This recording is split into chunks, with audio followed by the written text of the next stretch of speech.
Hey there, and welcome to our video series on penetration testing. If you've ever been curious about how to beat hackers at their own game, then you're in the right place.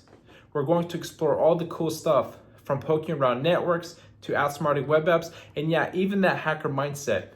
It's going to be practical, straightforward, and no, it's not rocket science. You'll get familiar with some of the neat tools of the trade, and I'll even walk you through setting up your own lab.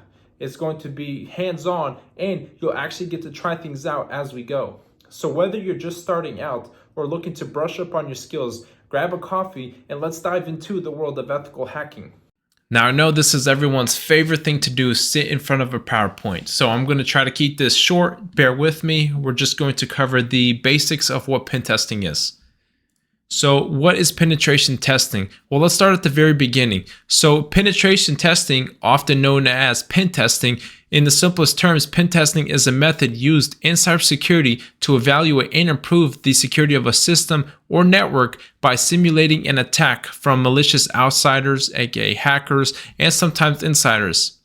It's a controlled environment where skilled professionals, known as a penetration tester or ethical hacker, uses the same tools and techniques as a malicious hacker would, but in a lawful and legitimate manner to find vulnerabilities before they can be exploited maliciously. Now, the key here is the intent and outcome. Unlike malicious hacking, the goal of pen testing is to uncover weaknesses and provide insights on how to fortify the system. Not to just exploit them for harm, but exploiting them can be fun as long as you have permission. Think of a pen tester as a digital locksmith who tests a lock to ensure it's secure. Now, pen testing is also dynamic and ever evolving. As new technologies emerge and cyber threats evolve, so do pen testing methods. It's not just about finding a single vulnerability, it's about thinking creatively and critically, much like a hacker, to uncover a chain of vulnerabilities that could lead to a breach or compromise. Now, you may be asking yourself, well, Richard, why is pen testing critical?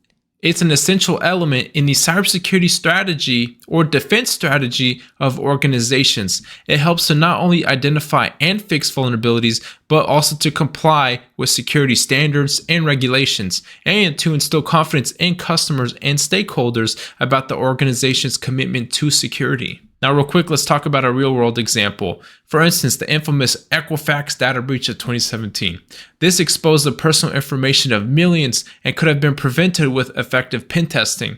This real-world example highlights the crucial role pen testers play in safeguarding digital assets. Now, let's go ahead and dive into the different types of pen tests.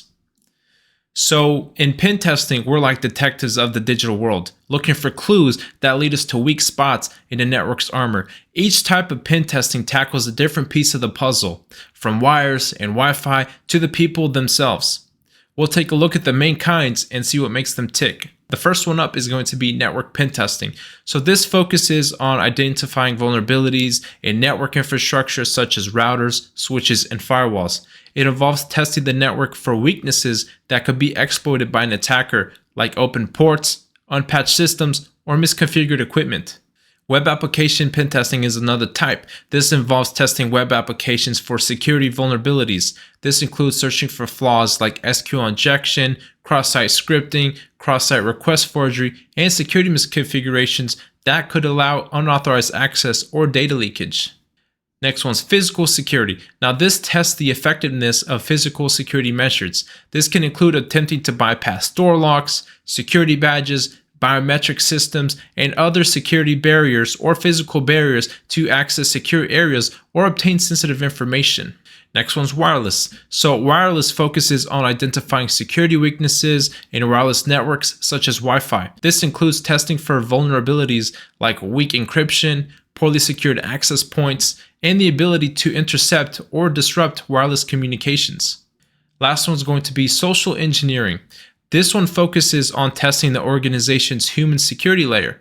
It involves tactics like phishing, pretexting, baiting, or tailgating to manipulate individuals into divulging confidential information or granting unauthorized access to sensitive areas or systems. Now in this video, we're going to cover pen testing tools and resources. These are some of the resources and tools that we'll be using in this course. So to excel in pen testing, mastering certain tools is essential. Kali Linux, for example, is a powerhouse with tools for almost every pen testing need. It's like the Swiss Army knife for pen testers. There are many other Linux OSs or offensive security OSs you can use, like Commando VM for Windows, Ubuntu. Some people will use Ubuntu and import their own security tools. Parrot OS is another popular one, but Kali Linux is a great one since there's a ton of videos and support and resources out there that'll cover you if you get stuck somewhere. Now let's talk about Nmap. Nmap is a tool for network discovery and security auditing. With Nmap, you can map out a network discovering hosts and services. It's like the sonar of the digital sea. And for those interested in the offensive side, Metasploit is the framework of choice because it's a treasure trove for exploit development and vulnerability testing. And for the defensive strategies, WireShark allows you to analyze network traffic, giving insights into what's happening in your network. Now we're going to set up VirtualBox or VMware, and always remember to practice any controlled environment. So we're going to set up virtual machines within one of these two, depending on which one you choose. And this is a great way to learn without risking real-world systems. Now, the next part is ethical and legal considerations in pen testing. This can become a gray area, scary area, or a really boring area. It just depends on you, really. Ethics and legality from the backbone of pen testing. This is what separates ethical hackers from malicious ones. Consent and scope are paramount. Never engage in pen testing activities without explicit permission, and always operate within the agreed boundaries, within the scope. Never step outside the scope, and always make sure you have a get out of jail free card and make sure you have the document to test. Now, the legal landscape of hacking is complex. Ignorance of the law is not a defense, so it's crucial to be well versed in cyber laws. For example, unauthorized access, even without malintention, can lead to legal repercussions under the laws like Computer Fraud and Abuse Act in the US. Ethical hacking is not just about technical skills, it's about integrity and responsibility. Every action you take as a pen tester should be guided by ethical principles and legal compliance. Now we got that out of the way. That should be it for this part. Let's go ahead and jump into the next part. Now in this video, we're going to cover the environment setup. So let's go ahead and go into the introduction. So we're going to set up a virtual lab either on the VirtualBox or VMware Workstation Hypervisor, whichever one you choose. Now we're going to have Kali Linux. This will serve as our attacker VM. Now Windows 7 is no longer supported. It's end of life. You won't necessarily see this in the wild. Sometimes you still do if you're working in this industry. Sometimes you see, you know, sometimes they're still out there for some reason. And then Metasploitable 2. So Windows 7 and Metasploitable 2 will serve as our target VMs. Metasploitable 2 is a Linux-based VM. It's made to be vulnerable so that way you can practice and learn the fundamentals of pen testing. So this lab is our playground. It's going to cover the hands-on exercises in this series. And with these VMs and Kali Linux, we're going to create a controlled environment. We're going to have them configured in a NAT network segmented LAN so that way they don't touch anything within our home network if you set it up that way. And then a list of everything that you'll need to get started: virtualization software, ISO files for Kali Linux and Windows 7. We'll have that for you. So the resources needed for lab setup. Metasploitable 2 will show you how to download that and install that. Virtualization software, VM Workstation Player, or Oracle VM VirtualBox. Both of those are free. VMware Workstation Pro does cost money though. And then Kali Linux ISO, free. Just a heads up, Kali Linux kind of takes a while to download, so it's about 5 GB in size. I'm not sure, every year it gets bigger and bigger. Windows 7 OVA file. So for the Windows 7, this is going to be a .ova file. So it's a prepped Windows 7 instance already. It's unactivated. So when you log into it, once you get into the exploitation phase, log in with the credentials, you'll see an activation window pop up. You can ignore that. Now the hardware requirements, I'd say at least 16 GB of RAM if you're on a laptop or workstation or whatever. Windows 7 will take about 2 GB of RAM. Kali Linux, I like to allocate 8. Sometimes you can do a little bit less, like 4 to 8. That's a good range. And then Metasploitable 2 will take another 2 GB of RAM. And then the rest you can use on your host PC or whatever you're using to host a virtualization software. And then at least 100 GB of space should be fine. Windows 7 might take a lot. Metasploitable 2, actually they probably won't take that much, maybe 20 gigabytes each. Kali Linux does grow, is dynamically allocated, meaning the more stuff you put on Kali Linux, the bigger the hard drive will get. Now lastly, internet connection for downloading software and updates. So very important. We're going to need that. It's not going to be fun if you have to do it offline. Installing virtualization software. So you need to choose between VMware or Oracle VirtualBox. I'm going to personally use VirtualBox just because it's less intimidating. It's real easy to grasp as a beginner. You can still follow along if you're using VMware Workstation. Both hypervisors are similar. The VMware Workstation has a little bit more features. And now in the next videos that you'll see, we're going to guide you on installing Kali Linux via VirtualBox and VMware. So we're going to install VirtualBox, VMware. There'll be 2 separate videos. And then on top of that, once you have the hypervisor installed, we'll show you how to install Kali Linux too. So it's a 2-in-1 video essentially. Now, setting up Windows 7 VM, we'll get the Windows 7 OVA file, and then we'll create a VM, and we'll walk through the entire installation process, setting that up and all that good stuff.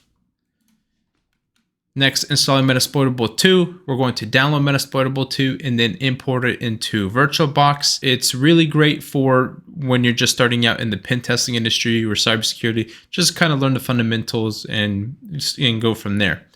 Now, configure your network settings. Once the VMs are installed, we'll take a look at the network portion where we're going to set them up in a NAT network configuration. The reason we want to use NAT or network address translation is because for NAT, it allows our VMs to go out to the internet through the host machine's IP. So if our PC is hosting these VMs, which is hosted on VirtualBox, for example, those VMs will use our host PC running, let's say, Windows 11, and it'll use the IP of that to reach out and get updates and software packages and all that stuff.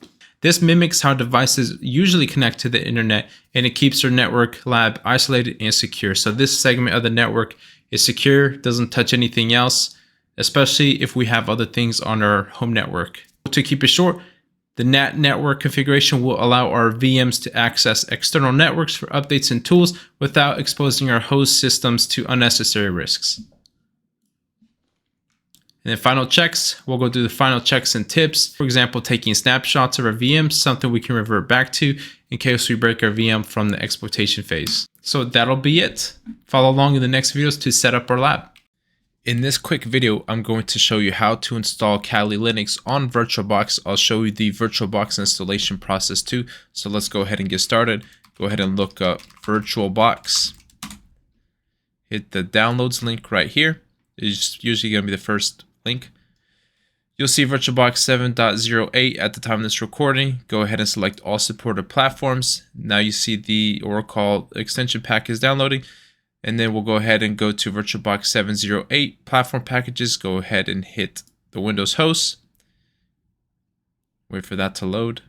The VirtualBox extension pack is a binary that unlocks more features on the VirtualBox hypervisor. So let's go ahead and double click that. The installation window will soon pop up. You'll see a user account control. Go ahead and hit yes. Now it should be installing. You can select everything by default. Might take a minute or two for the installation to complete.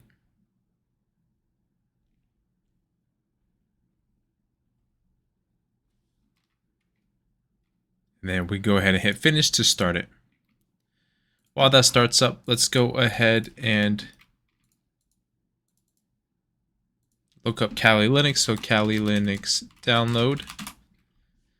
Get Kali Linux, hit the first link. You'll go to virtual machines. For this one, it'll be VirtualBox, so you'll want to go ahead and select the download for VirtualBox. It's a 2.7 gig file at the time of this recording. It may take a few minutes. It depends on your connectivity speeds. Now we see that the download has finally finished. One thing to note real quick is that these VMs do have default credentials of Kali when you first install your machine. If you're prompted with a login page, that is because the credentials are set by default as Kali. So we go ahead and show in folder. Inside our File Explorer, we see this Kali Linux zip file. Go ahead and right click and then show more options. Go to 7-zip and then click on extract files. If you don't have 7-zip installed, you can quickly do a Google search and install 7-zip while that does its thing. Now that finished, we see that we have a folder now, a Kali Linux folder. Go ahead and double click into it twice, and then you can just go ahead and double click this .vbox extension file right here. Double click it, and then it'll pop up a window inside Kali Linux as shown here. Now we have the Kali Linux loaded into our VirtualBox, so we can quickly go to settings and change the name if we wanted to, but for this video we'll go ahead and keep it as is. Now what you want to do is double click this Kali Linux VirtualBox machine, and once you double click it, it'll boot up Kali Linux. While this boots up, it's a good thing to note that it's good to stay organized. So instead of having it in your downloads folder, you could create a new folder somewhere in documents or on your desktop where the Kali Linux zip file is actually in, so that way you can keep track of everything and not have it all cluttered in your downloads folder like this over here.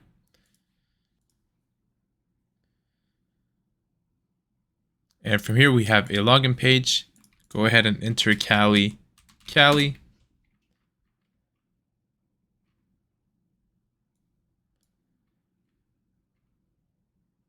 And now we have our Kali Linux install over here. And if you have problems with your features, with any kind of features on Kali Linux itself, that's when the extension pack comes handy. That'll be in your downloads folder. So we can just go ahead and find the Oracle VM VirtualBox extension pack and double click it, and it'll automatically install it inside VirtualBox. We wouldn't have to do anything. So we already have it, so we could decide to upgrade. So we'll go ahead and upgrade. You can read through the license agreement, hit I agree, and it'll quickly do its thing and install the package. While that does its thing, you can open up a terminal, and then you can change your password because Kali is not a safe password. So we could go ahead and do sudo password Kali for the Kali user. Kali is the password, and then we can change it to something else. And then you can do sudo password root as well.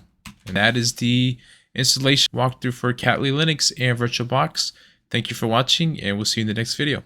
I'm going to show you how to install Kali Linux on VMware Workstation Pro. So first, what you want to do is just type in Kali Linux in your search browser. You'll see Kali Linux PenTesting and ethical hacking. Go ahead and click on the download/get Kali link or the download link. Choose your platform. It'll be virtual machines. Go ahead and select that, and then we can come over here to VMware and go ahead and select this download button. It's a 2.7 gig file. Also note that the Kali installation will have default credentials set as Kali, so make note of that in case you load the OS and you're prompted with credentials. So we'll give this a few minutes to download. With the file downloaded, we can go ahead and navigate to our downloads folder. We see that we have a Kali Linux VMware 7-zip file. Go ahead and right click it, show more options, and then go to 7-zip and extract files. Go ahead and hit OK. If you don't have 7-zip, you can quickly Google 7-zip download and then download it that way. We're near completion of the extraction. It's at 90%. Once that finishes, it'll close and we see a new file has been populated in our folder. Go ahead and double click on that file. Double click the file under that, and now we see all these files over here. So go ahead and double click on the VMX file. So you'll see different extensions, VMDK, VMX. Go ahead and double click the VMX file. And now it populated this Kali Linux 2023.1 VMware -AMD64. Go ahead and power on this virtual machine. It says we're running this with the side channel mitigations enabled. Go ahead and just click OK. We can ignore that for now. Starting up the VM. Booting in 3 seconds.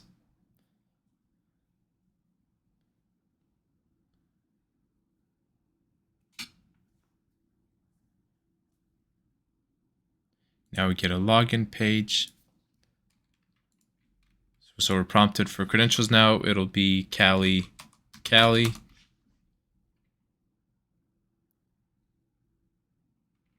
And then again, we can go in the terminal and change the password. So we can come over here, do a quick sudo password Kali. Then we can set the password for that Kali user.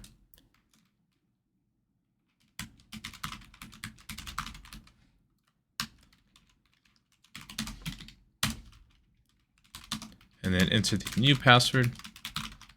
Hopefully I didn't fat finger. Cool. And then we could change the password for the root user too. We could change it to something more secure. So sudo password and then root. And then we can just go ahead and set the password. And there you go. Let's go ahead and download Metasploitable 2. So first we'll go to Google, type in Metasploitable 2 download. Just go ahead and go to the VulnHub link. Then just click the download under Metasploitable 2. Your download will shortly begin. But first, let's go ahead and save it in the same folder with the rest of our ISOs or VMs. So we'll call this Metasploitable 2. And then we'll save the zip file there. Now that that finished downloading, let's go ahead and open the folder. Close the browser now. Go ahead and unzip it. So extract all. Extract. Now we have our file. Now let's go ahead and install Metasploitable 2. So what we'll want to do is go ahead and hit new. We'll name this folder or this VM Metasploitable 2. For the folder, we'll go to other. Select the folder where all your VMs are in. So VirtualBox VMs for me, Metasploitable 2. Select folder. ISO image, we won't have anything. For the type, we'll go ahead and select Linux. Version will be, let's see, other Linux 64-bit. Hit next. Base memory should be fine at 2 GB of RAM. And then we can leave it as one processor. Hit next. And then we'll want to use an existing virtual hard disk. Go ahead, hit that folder, hit add. Find where your Metasploitable 2 file. So this is going to be the unzip folder. And then you'll see the VMDK file should be about 2 GB in size. Go ahead and select that. Choose, hit next. Look at the summary, everything looks good. We can finish that up.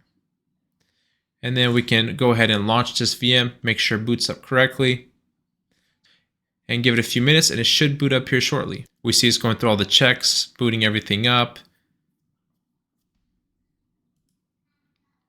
Once it goes to all the checks, we'll see the Metasploitable 2 login banner. That's when we'll know everything looks good, and then we can move on to the next video. There we go, Metasploitable 2. Now we see the Metasploitable login. Everything looks good here. We can go ahead and move on to the next video. Now in this video, we're going to cover how to install the Windows 7 VM. It's going to be a blue.7zip file linked below. All you have to do is download it, store it into whatever folder you store all your other ISOs. And then go to the ISOs, blue.7zip, show more options, and then go ahead and extract the files here. You will see a pop-up, go ahead and hit OK, and then now we'll be seeing the extraction going on. Now, if you don't have 7-zip, you can quickly do a quick Google search and then download it. If you don't have that utility on your Windows machine, it's really simple. Now we see this blue folder, go ahead and double click it. Now we see a ctf-win7.ova. Go ahead and right click it and then we'll open it with VirtualBox. That way we can import it into that hypervisor. Now that we see the appliance settings, one processor for the CPU is fine. 2 GB of RAM is plentiful. And then we'll go ahead and change the name to Windows 7. And then finish that up. And then let's go ahead and boot it up just to make sure that it works. And once we boot it up, you'll see that it's importing the appliance. This may take a few minutes, so you can go ahead and take a coffee break, and then it'll boot up to Windows 7, and then we'll make sure everything's good before we proceed to the next video. Now we see it imported. Go ahead and double click it again, just so we can power up the VM.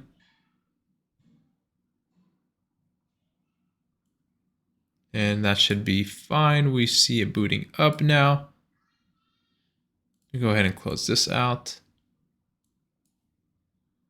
Starting Windows. This looks kind of old if you're used to Windows 10 or 11.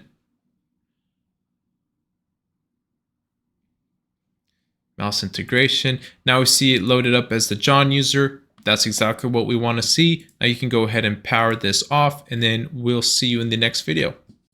Now in this video, we're going to make sure we have the VMs in the correct network configuration. So we're going to select the NAT network. So we can go ahead and right click each machine, go to settings, network. We see that it's a NAT network, perfect. Metasploitable 2, settings, network, NAT. We'll change it to NAT network. Same thing with Windows 7. Network, NAT network, and then network. That way they're all in the same network configuration, and then that way they can still reach out to the network, but not really put us at risk. So you'll still be able to do everything you need to do, from installing tools to downloading updates and all that good stuff. It's just going to keep us a little bit more secure and keep these VMs from reaching out to other devices on our network. Now let's jump into snapshots. Snapshots are basically just a screenshot of the current state of the VM before you made any changes, or let's say a significant update. In case something breaks, maybe an exploit corrupted the machine, you have a state to revert back to in the previous state that you had. So right over here on Catalytics, we see this camera icon. Go ahead and hit take, and then we can name this Kali Snapshot 1. Go ahead and click OK. That way, in case this machine breaks, we can revert back to the old good known version, and then we can just go from there instead of having to install a new Kali Linux VM from scratch. That could be pretty tedious and pretty annoying. And then you can go ahead and do the same thing with the rest. We'll just do Metasploitable 2, Snapshot 1. Maybe I should fix the spelling on that. And then same thing with Windows 7. Now this does eat a little bit more into the storage. I personally think it's worth taking up more space. That way we can be safer and have something to revert back to, so that way we don't lose all our progress. Now Win 7 Snapshot 1. Hit OK. Everything looks good. That'll be the end of this video, and I'll see you in the next one. In this video, we're going to understand and go over the pen testing process. So there are 5 vectors in this pen test cycle: planning and reconnaissance, scanning, gaining access or exploitation, maintaining access, and then reporting. So first up is going to be reconnaissance. This is the first phase where a pen tester gathers information about the target system or network. This phase involves collecting data that could be useful for finding vulnerabilities without interacting with the target system. So during reconnaissance, the tester may collect publicly available information such as domain registration details, network infrastructure documents, and employee details from social media or the company website. Tools like Whois for domain information and Shodan for internet-connected devices are commonly used. The goal is to construct a profile of the target and understand its digital footprint. This helps in planning the attack vectors. Next one's going to be scanning. So scanning involves identifying live hosts, open ports, and services running on the target network. It's a more technical phase where active connections to the targets are made to gather information. So in this phase, pen testers will use tools like Nmap to send packets to the target systems, identifying which IPs are active, which TCP UDP ports are open, and what types of services like HTTP, FTP, SSH are running on those ports. This phase helps in finding potential vulnerabilities in the running services or software versions that could be exploited. Gaining access or exploitation. In this phase, pen testers will actually exploit vulnerabilities discovered in the scanning phase. This will allow them to enter the system or network. So testers may use known exploits or develop their own custom exploits to gain access to the system or network. For instance, if a tester finds a server running a vulnerable version of a web application, they might use an SQL injection to gain access to the database. Tools like Metasploit can be utilized to automate the exploitation process. So maintaining access. Maintaining access refers to techniques used to retain control of the system once you've gotten in it. So once access has been gained, how are you going to maintain control of the system? So the testers will seek to maintain access for further exploration and demonstrate the impact of the breach. This alone could be a finding if you've gotten to the network without being detected and for however long you've been in there. This could involve creating backdoors, installing rootkits, or using existing legitimate services to keep the connection open.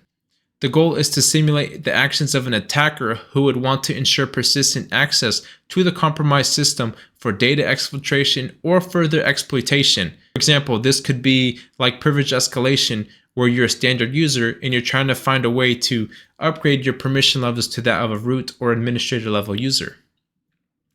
Now in the last phase, we have reporting. This is the final phase and the more boring phase, in my opinion, of the pen testing process. This is where testers document and present their findings. So in the reporting phase, the tester will compile a comprehensive report detailing the vulnerabilities discovered, the methods used to exploit them, the potential impact, and the recommendation for remediation. So the report should be clear and structured with an executive summary for more management and the non-tech savvy, and then the technical details for the IT staff. It often includes evidence of the exploitation, such as screenshots, logs, even videos, as well as an assessment of the severity of each vulnerability discovered. The document is really crucial for organizations to understand the security posture and the corrective actions to take. In today's video, we're going to delve into the backbone of network communication, IP addressing, and subnetting. Every device connected to a network has a unique identifier known as an IP address. This is crucial for sending and receiving data accurately. Now let's dive into how the system works and why subnetting is a key efficient part of network design. Understanding IP addresses. An IP address is a numerical label assigned to each device on a network. It serves two main purposes: network interface identification and location addressing. There are two versions that we need to know. It's going to be IPv4 and IPv6. IPv4 uses a 32-bit address scheme, allowing for over 4 billion unique addresses. However, due to the massive growth of the internet, IPv6 was introduced using a 128-bit address to accommodate a vastly large number of devices. An IPv4 address has 4 octets, each ranging from 0 to 225. The first numerical value of 0 is going to be the network address, which is not usable, and then the last value is going to be 255, which is the broadcast address that is only used to broadcast packets to each device in that subnet.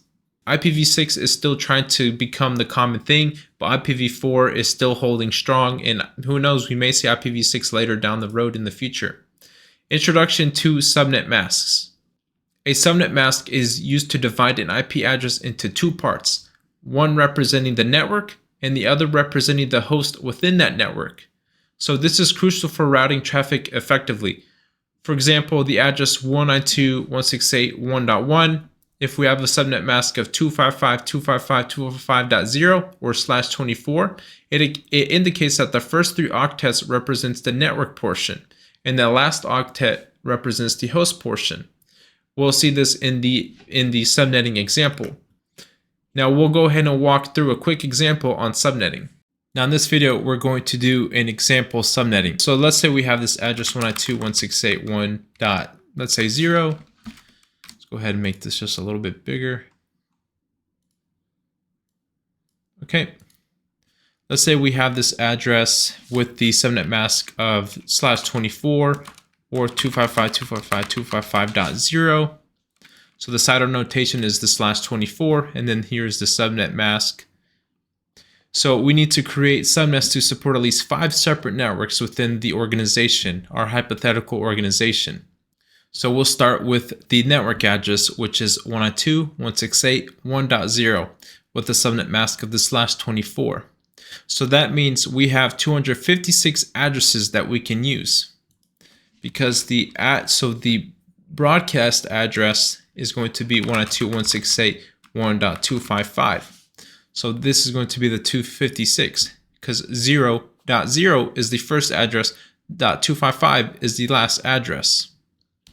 But the first address and the last address is reserved, because the .0 is the network address. This is the address of the network, so this identifies the network. And then the broadcast address, the .255, is used to communicate to every device within that subnet. It identifies the network. And then the broadcast address, the .255, is used to communicate to every device within that subnet.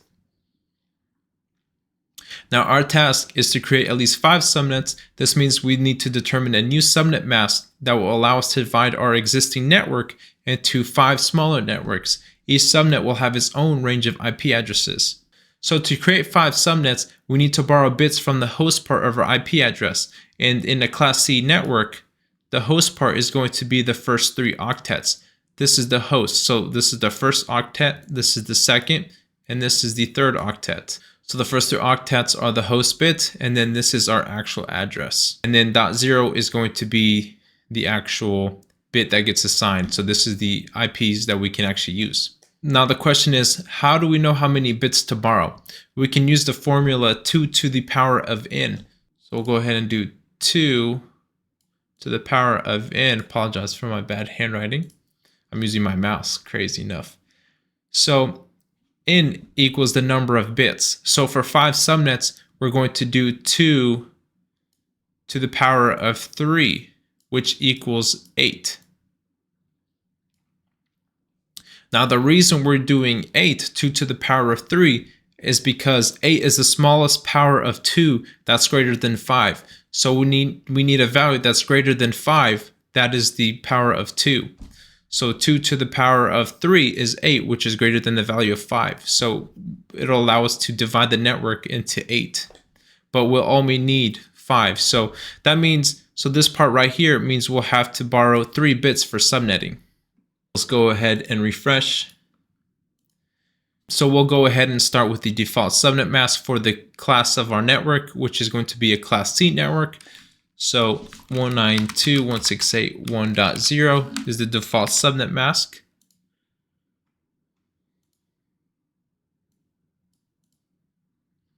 And then the default subnet mask is going to be that 255.255.255.0 or /24 for the CIDR notation. Borrowing 3 bits adds to the subnet part of the mask. So you add the 3 bits to the 4th octet. So the 4th octet, which is this 0 over here, this is what we'll have to add to it. So this subnet mask of /24 will have to add 3 to this part. So this will make it a subnet mask of 27.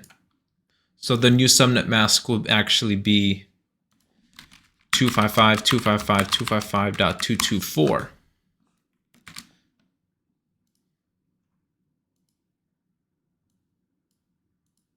And how do we get that? So how do we calculate the number 224? Or how do we calculate any of this? So the 27 stands for ones. So we'll have to count 27 ones separated in 4 different octets, the value of 8 per octet. So 1, 2, 3, 4, 5, 6, 7, 8, 9, 10, 11, 12, 13, 14, 15, 16, 17, 18, 19, 20, 21, 22, 23, 24, and then 25, 26, 27. And then the rest will be a 0 up until 32. So 27, 28, 29, 30, 31, 32. So this binary notation over here equals this subnet mask over here. Now, if you need help to better understand this, I may not be the best at teaching this part, but if you need help, I'll list some resources you can follow along and you can use as a guide that'll go and dive deeper in this topic. To calculate the subnet increments, the increment between subnets is determined by the value of the least significant bit that we've borrowed. So in this case, it'll be this bit over here. So this 1 bit, which equals to 32. Now, how do we get that number? Each octet, so each value over here equals a certain binary. So 0 will be 1. This second 0 is going to be 2, 4, 8, 16, 32, 64, and then 128. I'll go ahead and type this out since it looks really bad. In each octet, there are 8 binaries, and then we found the least significant bit, which is going to be this third 1 from the left. So 1, 2, 3, the value of 32. So 32 is going to be our decimal value. So this is the value in which each subnet will increase. Now let's go ahead and clear this out. Now, starting with the base address of 1.0, we can add the increment to get the next subnet. So going by 32s, 192.168.1.0/27. This is the first subnet, and then the second one, third one, fourth one, and then the last one, 128/27, and so on. And then we can keep going until we exceed the address space.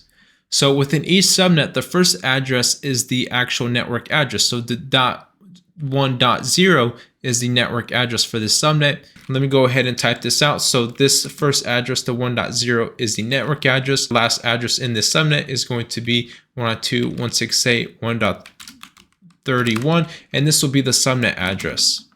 So what's the usable space that we can use? So all the usable addresses, well, this is only going to give us 30 different addresses that we can use. So for usable, we're going to have 192.168.1.1 all the way to 192.168.1.30.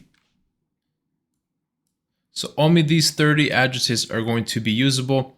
The 1.0 will be the network address, and then the 1.31, this is going to be the subnet address. So right over here, these 30 addresses can be assigned to devices like computers, printers, or other network devices. Now we quickly went over subnetting. This is just a really brief walkthrough. If you still need more resources to grasp this concept more, this was probably the most difficult part in cybersecurity, is the networking part, subnetting. A lot of this is automated now, so you wouldn't really have to do a lot of this hands-on kind of math. But if you need more resources, I'll drop some resources that you can follow or be directed to better understand this topic of subnetting. Now let's go ahead and dive into network protocols. First up, we're going to talk about TCP and UDP. So TCP, or the Transmission Control Protocol, and UDP, User Datagram Protocol, are core elements of the Internet Protocol Suite. These define how data is transmitted across networks. TCP is known for its reliability and order delivery, while UDP is favored for its speed and efficiency. Think of TCP like a phone call, where a connection is established and maintained throughout the conversation. It ensures all words are delivered in the correct order and understood correctly. On the other hand, UDP is like sending a postcard. It's quick because it's sent without waiting for a response, but there's no guarantee that it will arrive or be read in the right order. Now, the TCP handshake and the UDP handshake. Now, the TCP is reliable due to its handshake process. This involves 3 steps: the SYN, SYN-ACK, and ACK. The initiating device, which is a client over here, sends a SYN packet to start the conversation to the server. And then the server responds with a SYN-ACK to acknowledge the request. And then finally, the client sends back an ACK packet to establish the connection. It ensures that both parties are ready to communicate. Now, on the UDP side, it's connectionless. So consider how a video streaming service uses UDP. Since the service prioritizes speed and continuity over error checking, it sends data packets continuously, allowing for the occasional dropped frame rather than causing the video to buffer, thus ensuring a smooth viewing experience. Now, TCP, for example, let's say when you're browsing the web, TCP ensures that all elements of a web page, such as the text, images, are fully downloaded in the correct order. If any packet is lost, TCP will retransit it, ensuring that the pages load correctly. Now let's dive into DNS and DHCP. So DNS, or Domain Name System, and DHCP, Dynamic Host Configuration Protocol, are critical services that allow for seamless use of networks. DNS translates human-friendly names or domain names to IP addresses and vice versa. And then DHCP assigns IP addresses to devices on the network. So here's a DNS diagram that I quickly put together. So let's think of the DNS protocol as a phone book.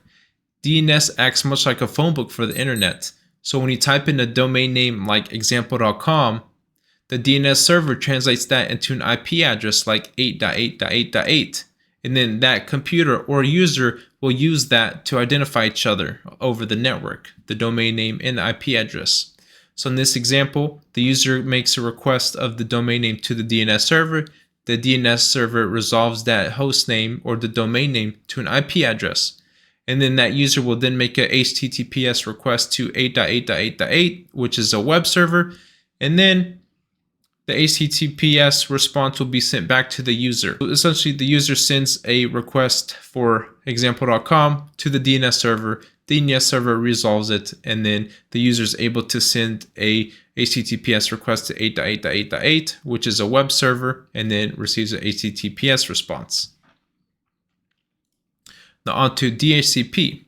So DHCP simplifies network management by automatically assigning IP addresses to devices as they join the network.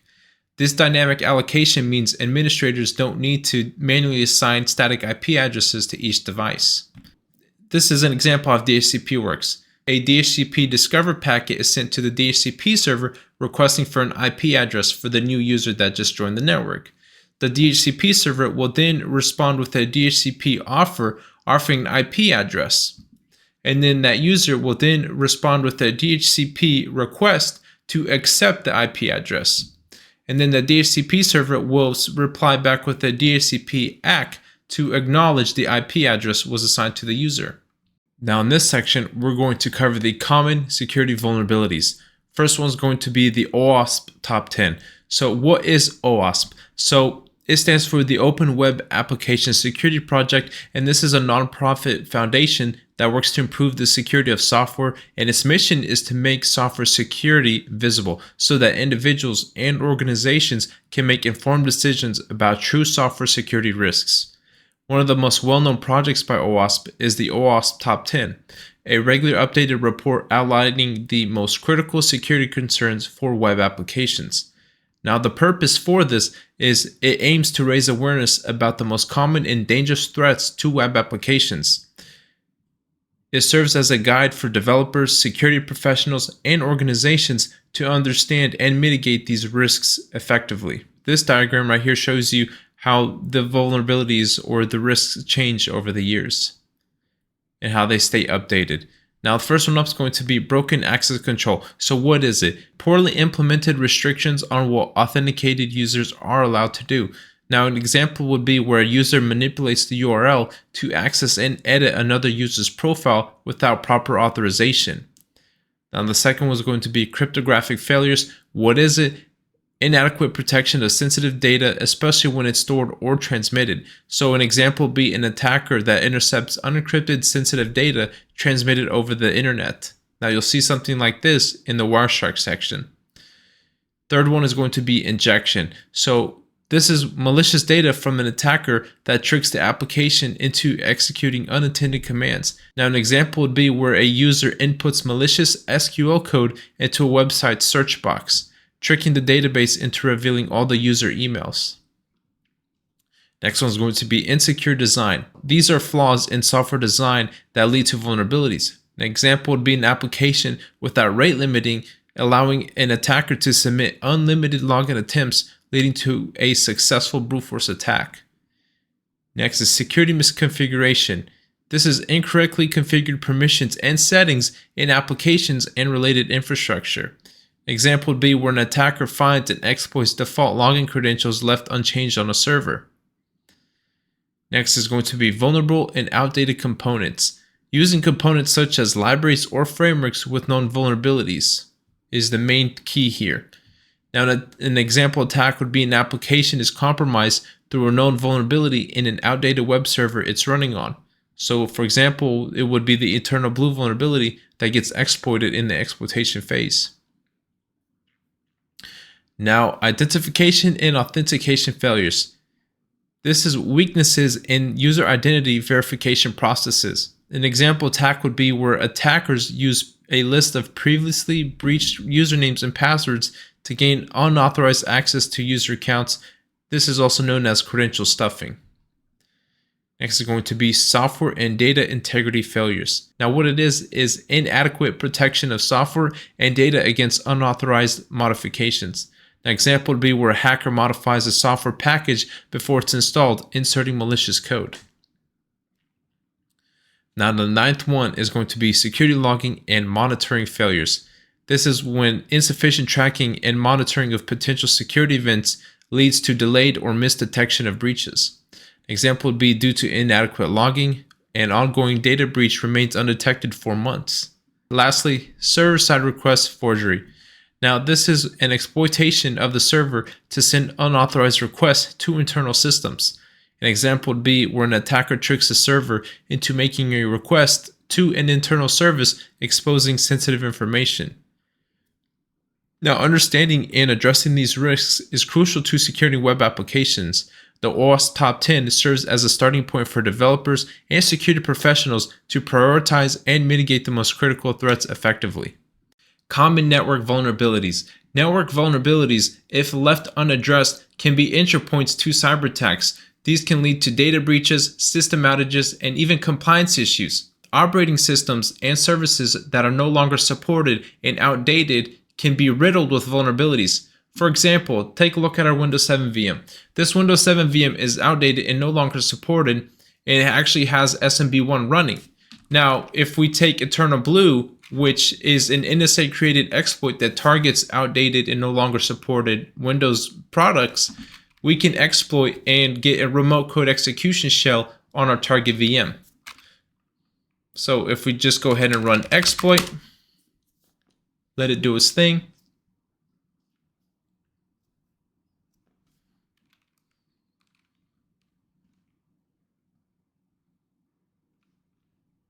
We can see that we opened a interpreter session. If we go ahead and type in shell, we see Windows 7, we see Windows System 32.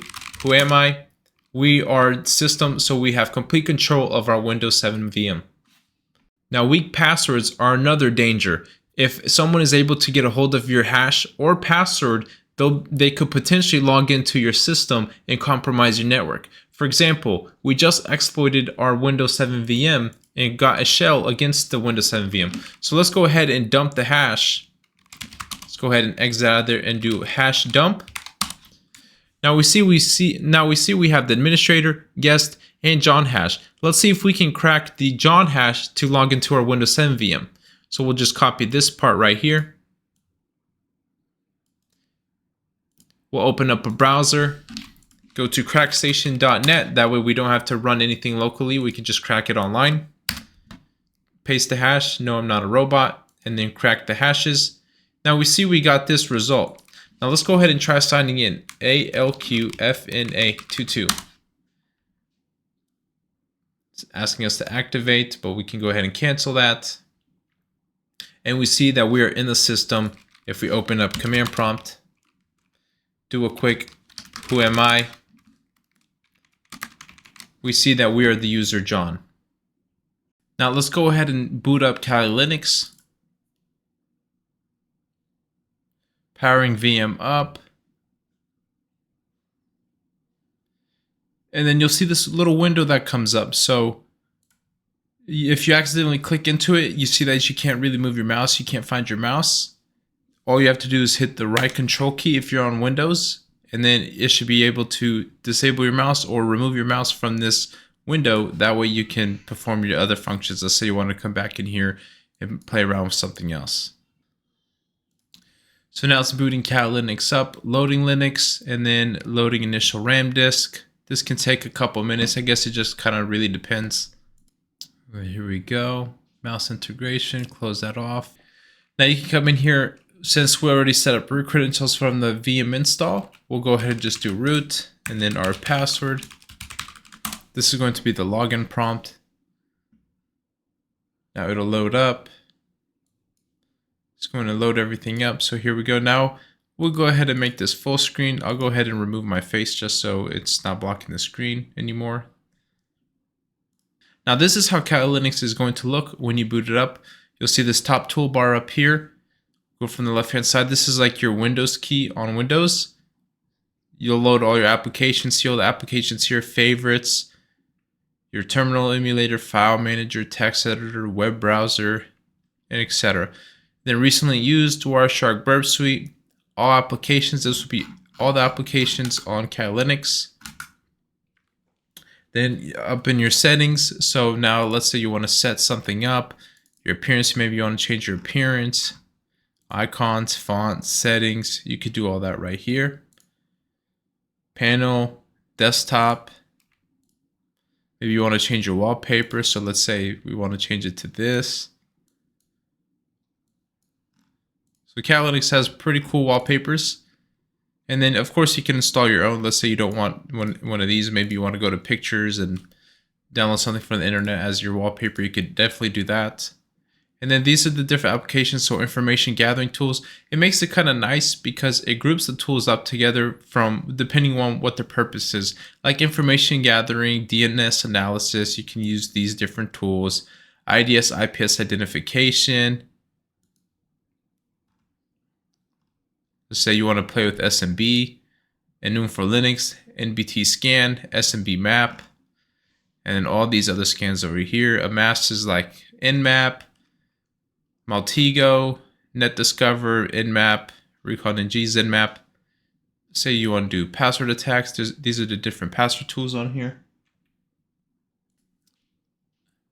And wireless attacks. Let's say you're doing some kind of Wi-Fi attack. You could come in here and Fern, Aircrack NG, very popular tool. You use these tools right here, Bluetooth attacks, Wi-Fi, it's pretty good, reverse engineering, and so on. Now you come over here, this icon right here will minimize all the desktops shown. So let's say you have Firefox open. This will minimize everything. It's like your Windows D key on Windows, if you ever use that command. This is your File Explorer, open folder, open in terminal, create folder, desktop. So these are the popular folders that you've been using. This is your just a plain text editor up here.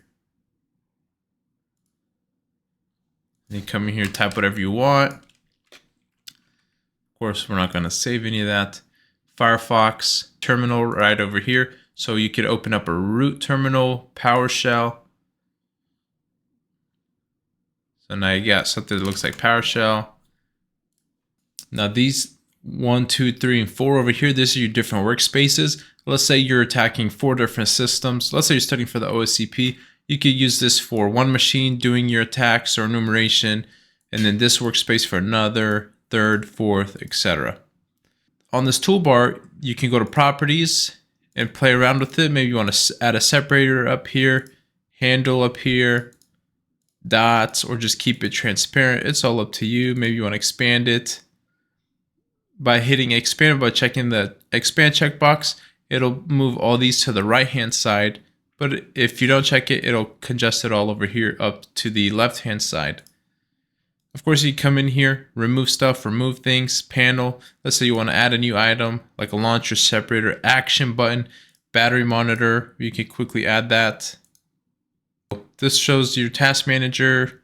It's like a CPU monitor, like task manager on Windows. Pretty much the same thing, CPU processes, memory, swap memory, all that good stuff. You're using the root account, you may harm your system. So it's giving that warning there. This little RJ45 jack looking thing is going to be your internet connection. So Ethernet, since we're connected via Ethernet, just because if you're using VirtualBox, it's not going to show it as a Wi-Fi connection. It's going to show it as an Ethernet connection. And then this is going to be your sound. So you can adjust the sound, your notifications up here. This would be presentation mode. So if you want to set it as presentation mode, go to settings, play around with it, your clock, your calendar, your lock. So you can hit this to lock the screen. Now it's locked. So then we can go ahead and lock back in. This is your power. So what do you want to do? Log out as root, shut down, restart, log out, hibernate, hybrid, switch user. Save your session for future logins. So whatever windows and things you have up and running, it'll save all that. So that way, when you relaunch your Cat Linux instance in the future, all that will pop up and be shown the same from where you left off. So everything's going to be exactly how you left it before you shut your system off. And then of course, if you right click on the blank canvas, you can create a launcher, create URL link, create a folder, you create an empty file, just type it, test, and then it'll create it over here on the left-hand side. You can paste something if you're copying something. So let's say you want to copy this. Then you hit paste. Of course, we'll just go ahead and just replace it. And then open as root, open terminal. So open terminal here. Makes it nice and simple so you don't have to come up here and click terminal. And then you can do whatever you want up in here. Let's say you want to split the terminal horizontally. Let's say you want to split it vertically. Let's say you want to collapse one. Let's say you have no purpose for these over here. You can quickly collapse them and just have your main terminal instance right up here. You can change preferences, of course. So appearance, you can change the color scheme, Cali light. Say green on black. Some people like this setting. And then you can play around with it, change the behavior, add some shortcuts, drop downs, bookmarks. Go to file, you could open up a new tab over here. Let's say you're running a scan here, and then you want to run a web directory brute force scan on this tab here, DirBuster here, maybe Nmap there, or GoBuster here, Ffuf. Then you can close a tab, actions, edit, view, help, of course. Close that out. Desktop settings. Maybe you want to change your background, your menus, your icons. You want to put your icons up on the right side. There you go, they're on the right side. Applications, maybe you want to open applications from here, like a reporting tool such as Cherry Tree. Go ahead and open that up.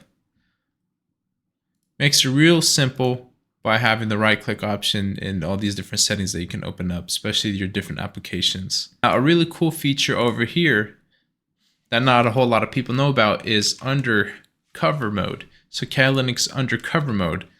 Say you're out in public. I mean, it doesn't really matter nowadays if you're using Linux out in public. No one really cares. But let's say you wanted to trick a few people. You can hit that and then it shows your instance looking like Windows. So you hit up this application finder, looks like Windows. Next workspace, restore minimize Windows, home Kali, looks just like Windows. So here is your file explorer. Looks like we're just on our main OS really. Then you can open up all these folders, see you're in a root directory, file system, all that good stuff. Edge, this is going to be Mozilla Firefox, but it's going to look like Edge, kind of show that undercover mode. Your notepad looks like Notepad EXE on Windows and all that good stuff. So really cool, neat little trick. So, and then of course we can go back.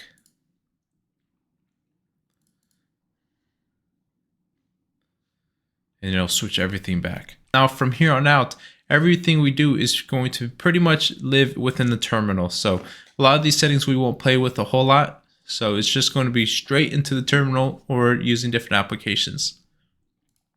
In this video, we're going to go over Kali Linux, more specifically the command line interface or the terminal, and we're going to go over some of the different Linux commands that you should know, especially when you're just starting out.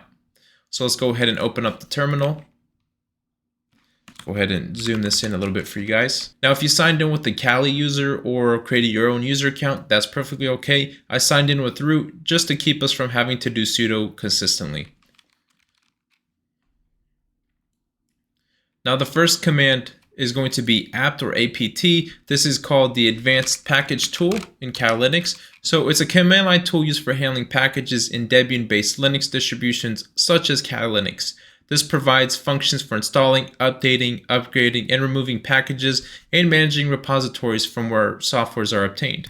Now let's say we want to update our Kali Linux. We can do sudo, which just gives you sudo or increases your privileges temporarily to that of the root user so you can perform administrative functions. But since we're already root, we don't have to use sudo, so we'll just do an apt update to update our OS. And you see over here it's updating. I have to disable my antivirus real quick so that way it can actually reach out.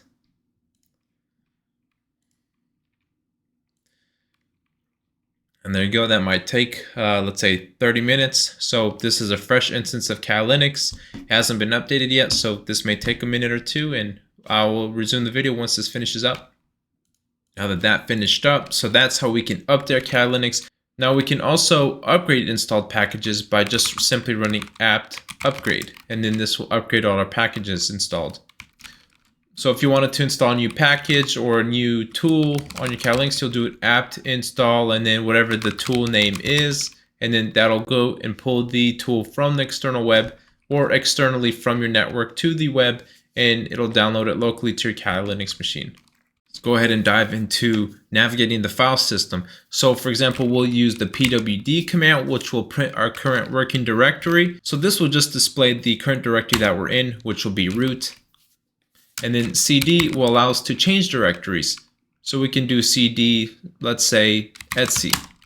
Now if we do print working directory, we'll see that we are actually in the etc directory. And then cd, we can go cd to go back. And then if we do print work directory, we see we're on root again. And then of course, if you want to see what's in that directory, you can simply run ls to list the items in that directory. So if we go back to cd etc, we do a quick ls, we see we have different files or directories. And then if you want to specify the -l for a more detailed list, you can do ls-l. This will show you the directories and files located in this actual current directory that we're in. And if we go back to root, we'll do ls-l. We'll see that we have the root folder. We're in the root file system. So there's root, proc, opt, mount. So just like in Windows, the C drive is similar to that of the root drive on Linux or on this Kali Linux instance over here. Now, if we want to do an ls-l and then a, this will show all hidden files. So for example, if we go to home, we see we have the Kali user in there. We'll go ahead and go to the Kali directory. Go ahead and navigate to the Kali directory, do an ls-la, and then all the hidden files are going to have a dot in front of it. So for example, let's just do ls-l. These are all the viewable directories if you don't specify the hidden files argument, which is going to be the -a.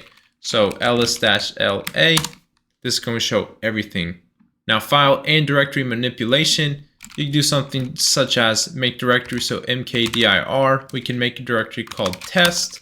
And then if we do an ls, we see we created a test directory.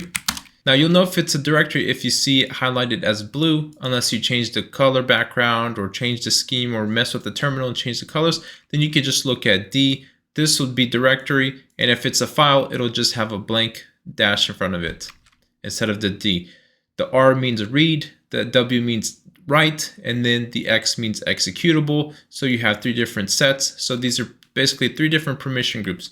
Read, write, execute for the root user or the current user that you are, and then read, write, execute for the group. So this would be the root group for this particular file or directory, and then read, write, execute for others, users that are not in a current group or the current user for this directory. And then the dash, if you see a dash or just a line crossed out, that means they will not have that permission. So for example, in this Kali directory over here, the Kali user has read, write, executable, but the Kali group members will not have read, write, executable, and the other users on the system, let's say we're a test user, we will not be able to access the Kali directory at all. Now let's say we want to create a file.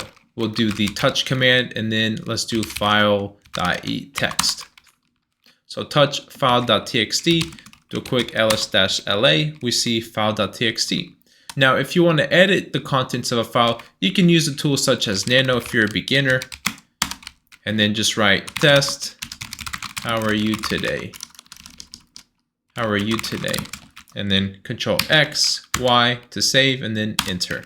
And then if we do cat will list the contents of the file. So just do cat file.txt, test, how are you today? And you may be asking, wow, how did he type that so fast? Well, in Linux, we have the auto tab. So if you hit tab, it'll auto complete. So let's do cat file tab, and then it'll auto complete. As long as that file actually exists, it'll auto complete the file, and then we can simply just read it without having to type it out completely. Now let's say we want to move this file.txt inside the test directory. We'll simply do mv, and then we'll specify file, and then directory we want to move it into. Hit enter, do a quick ls-la. Now we see that that text file is actually gone. Now if we do ls-la and then specify the test directory, we'll see the contents inside the test directory. So we see file.txt. Now if we want to list the file contents out in a different directory, we'll just simply do cat, the directory name test, and then the file within that directory, file.txt, we'll see test, how are you today? So let's say we're trying to see if we have network connections or we can reach the outside world. We could do something simple as ping 8.8.8.8, which is the Google server. And then we see we're getting a 64-bit response from 8.8.8.8, ISMP sequence, which is 1 through 9, and then the TTL, and then the time it takes. And then we can go ahead and clear that out. Let's say we want to get a file from a specific file server. We can do wget. We can specify the file URL. So let's say https://google.com/funnypic. We can do something like this. Of course, in this example, it didn't find anything, but if it was able to find something, it would pull the file and save it directly to the current directory that we're in. Now, system information and management. To view system information, we could do uname-a. This will display all available system data. So the is Linux, Kali, the version, and then it's Debian, and then it tells you this 64-bit running GNU Linux. And then now we want to check the current running processes. We can do PS and then AUX. We can specify that to see all the running processes on our Kali Linux machine right now. Let's say we have a process that's consuming a lot of our CPU usage and we need to clear that up and we don't want that process to run anymore. We can simply use the command kill and then the parent ID or the process ID, and then just specify the parent ID or process ID, and we'll be able to kill it quickly. So let's say we want to find that file.txt file that we created. We'll do find file.txt. No such file or directory. So let's go ahead and start in the root directory. So we'll search from the root directory instead of the home directory. And then find /. This will specify search from the root, and then name, and then the file.txt. See if this will find it.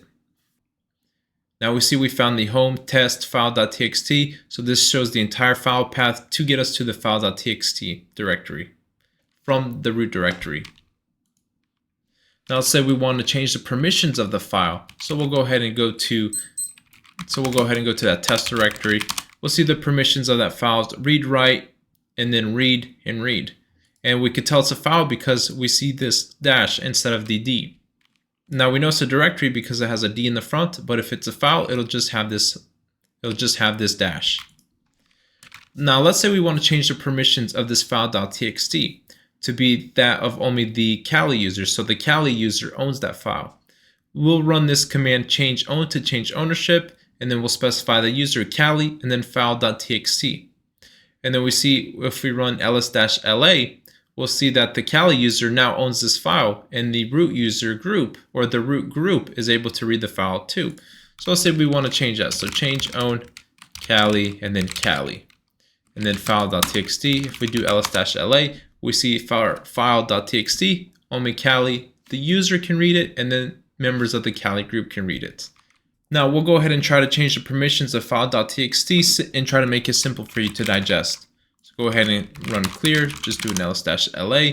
So let's give the read permission to the user or the owner of file.txt. We would use change mod to change and modify the file. So u+r, so that way we're giving the user read permissions of file.txt. To ls-la, we see that we do in fact already have read, but if we didn't have read, we could run this command so that way we could give the user read or the user of the file read permissions. Now let's give read permissions to everybody, which we already have. We would do change mod a+r and then file.txt.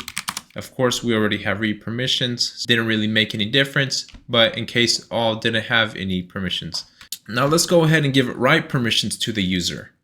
We'll do change mod user plus write for file.txt, but we already have write permissions, so it wouldn't make much of a difference. Let's go ahead and revoke the write permission for the user change mod. Do user minus W, so minus the write, and then file.txt.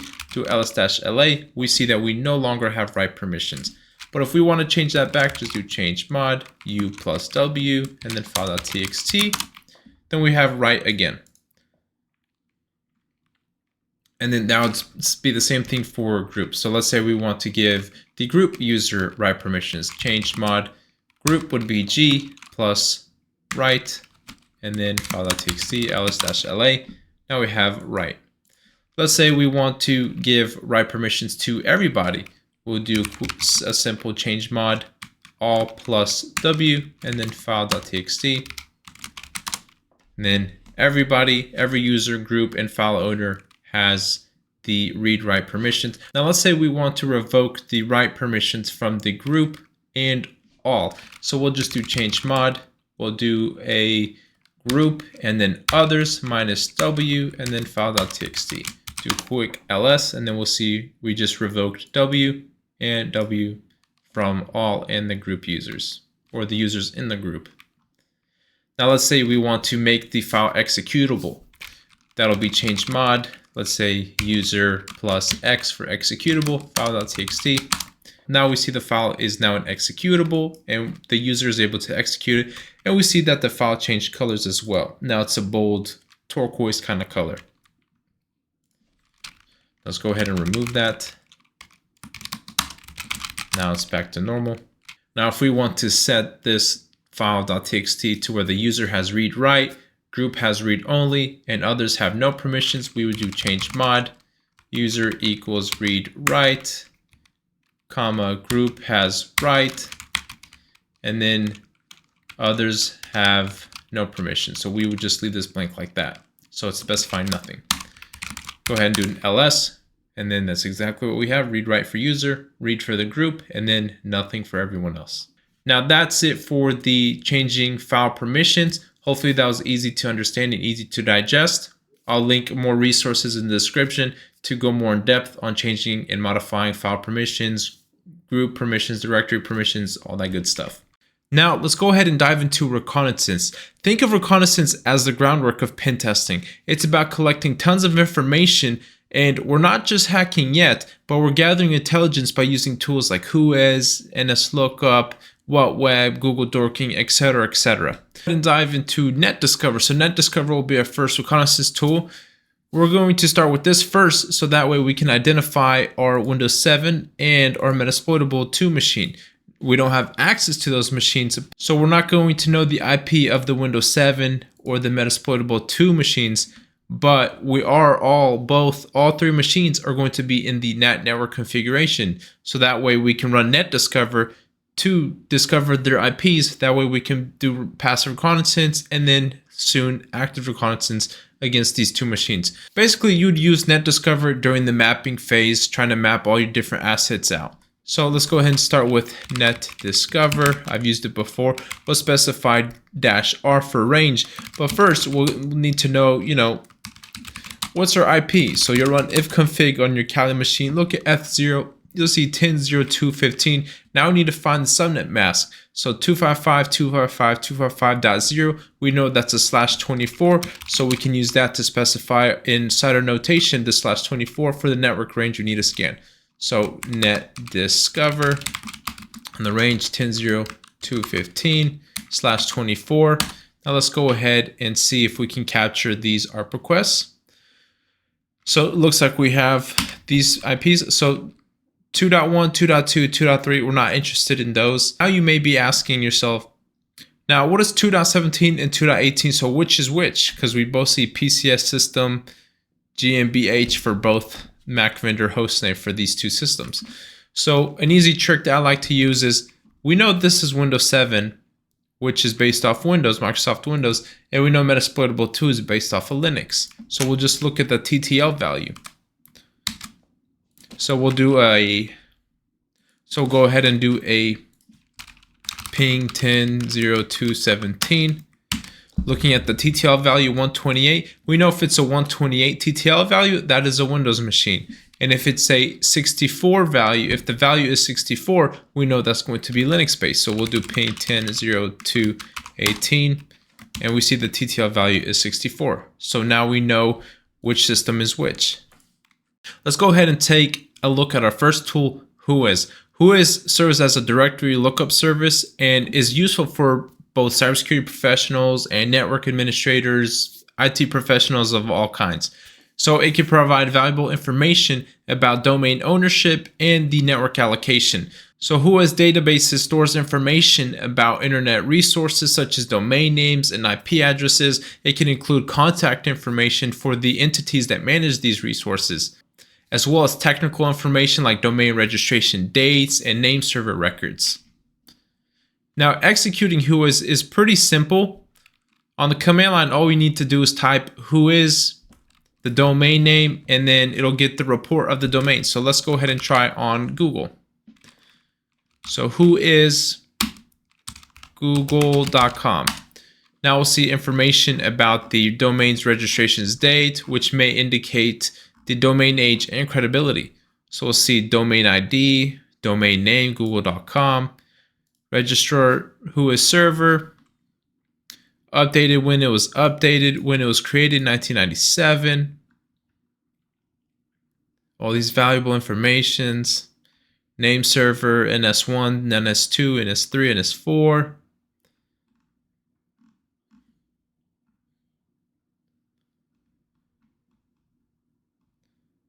Now we see admin organization, Google LLC,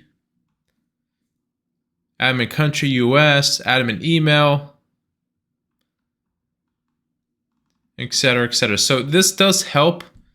This does help in performing your initial reconnaissance. Just kind of figure out who you're targeting, who is this, what do they do, etc. You could potentially find admin information as specified here, admin email. We don't see anything here, so they may have removed it, but it could give you valuable information, the location of the office, etc., things like that. For pen testers like us, Whois can be used as the first step in reconnaissance, revealing the network space of a target organization. This can help determine the potential network ranges to focus on during testing. Nslookup is a straightforward yet powerful tool that can reveal a wealth of information about domain names and IP addresses, whether you're managing a network, troubleshooting connectivity issues, or conducting authorized security assessments. Nslookup is invaluable for a lot of these modern network diagnostics in today's world. Nslookup is used to query DNS servers. It's essential for diagnosing and understanding DNS records and structures. So DNS is like a phone book, as we mentioned in the previous DNS video. It'll translate human-friendly domain names to IP addresses and vice versa. It allows you to find out exactly what information the DNS is providing about a particular domain or host. Now let's go ahead and do Nslookup and then let's say example.com. Let's see what happens. Now it'll show you the IP address associated with example.com, for example, 93.184.216.34. This will show you the domain associated with the IP address. So example.com, and then the address associated with, so that's the IPv4 address, and then the IPv6 address. Now we could try to query for more advanced DNS queries, such as finding mail servers with Nslookup -query, and then that'll equal mx for mail records, and then let's say example.com. Now we don't see anything, but let's try google.com for example. Click a type. We'll see smtp.google.com. So we did find a mail exchanger for Google. Now let's see if we can find name servers. So Nslookup query equals ns for the name server, and then let's try google.com. Now we find 4 different ns or name servers for google.com, which we also saw in the Whois command that we ran. You might be asking, how is this helpful? Well, during pen tests, Nslookup can help us identify subdomains such as these 4 name servers. This could reveal additional targets or poorly secured domains. It can be used to gather intelligence about the target's DNS infrastructure. Now we know we have 4 different name servers and then the smtp.google.com mail server. So now we have the mail exchange server and then 4 different name servers. So we can slowly build out our infrastructure against Google. Just an example. Enum for Linux is a tool used for enumerating information from Windows and Samba systems. It attempts to collect as much information as possible about a target Windows or Linux system, including things like shares, users, and more. Now, Enum for Linux is a collection of scripts that's used to extract information such as the NetBIOS names, server configurations, share lists, and even user details. It can reveal potential points of entry and sensitive data that we could use in the later stages of our pen test. Basically, how you want to use Enum for Linux is just type it out, Enum for Linux -a to invoke all the checks. So if we want to do Enum for Linux --help, we can see all the different options that we can select. Now, the -a is for all simple enumeration, which is going to be -u, s, g, p, etc., etc. And then, as we see, U is going to get the user list. Capital S is get the share list. Capital G, get group and member list, and so on and so on. So it makes it easier. Instead of having to specify all these options, we'll just do the -a. So Enum for Linux -a 10.02.18. We'll do it against the Metasploitable machine first. So as we can see, while it's running, looks like it finished, so we can scroll up a little bit. Starting Enum for Linux, we'll see the target IP, the RID range, username, password, didn't find anything. Now I got the MB stat information, so workstation service, messenger, file server service, etc. The MAC address, well, that doesn't look right.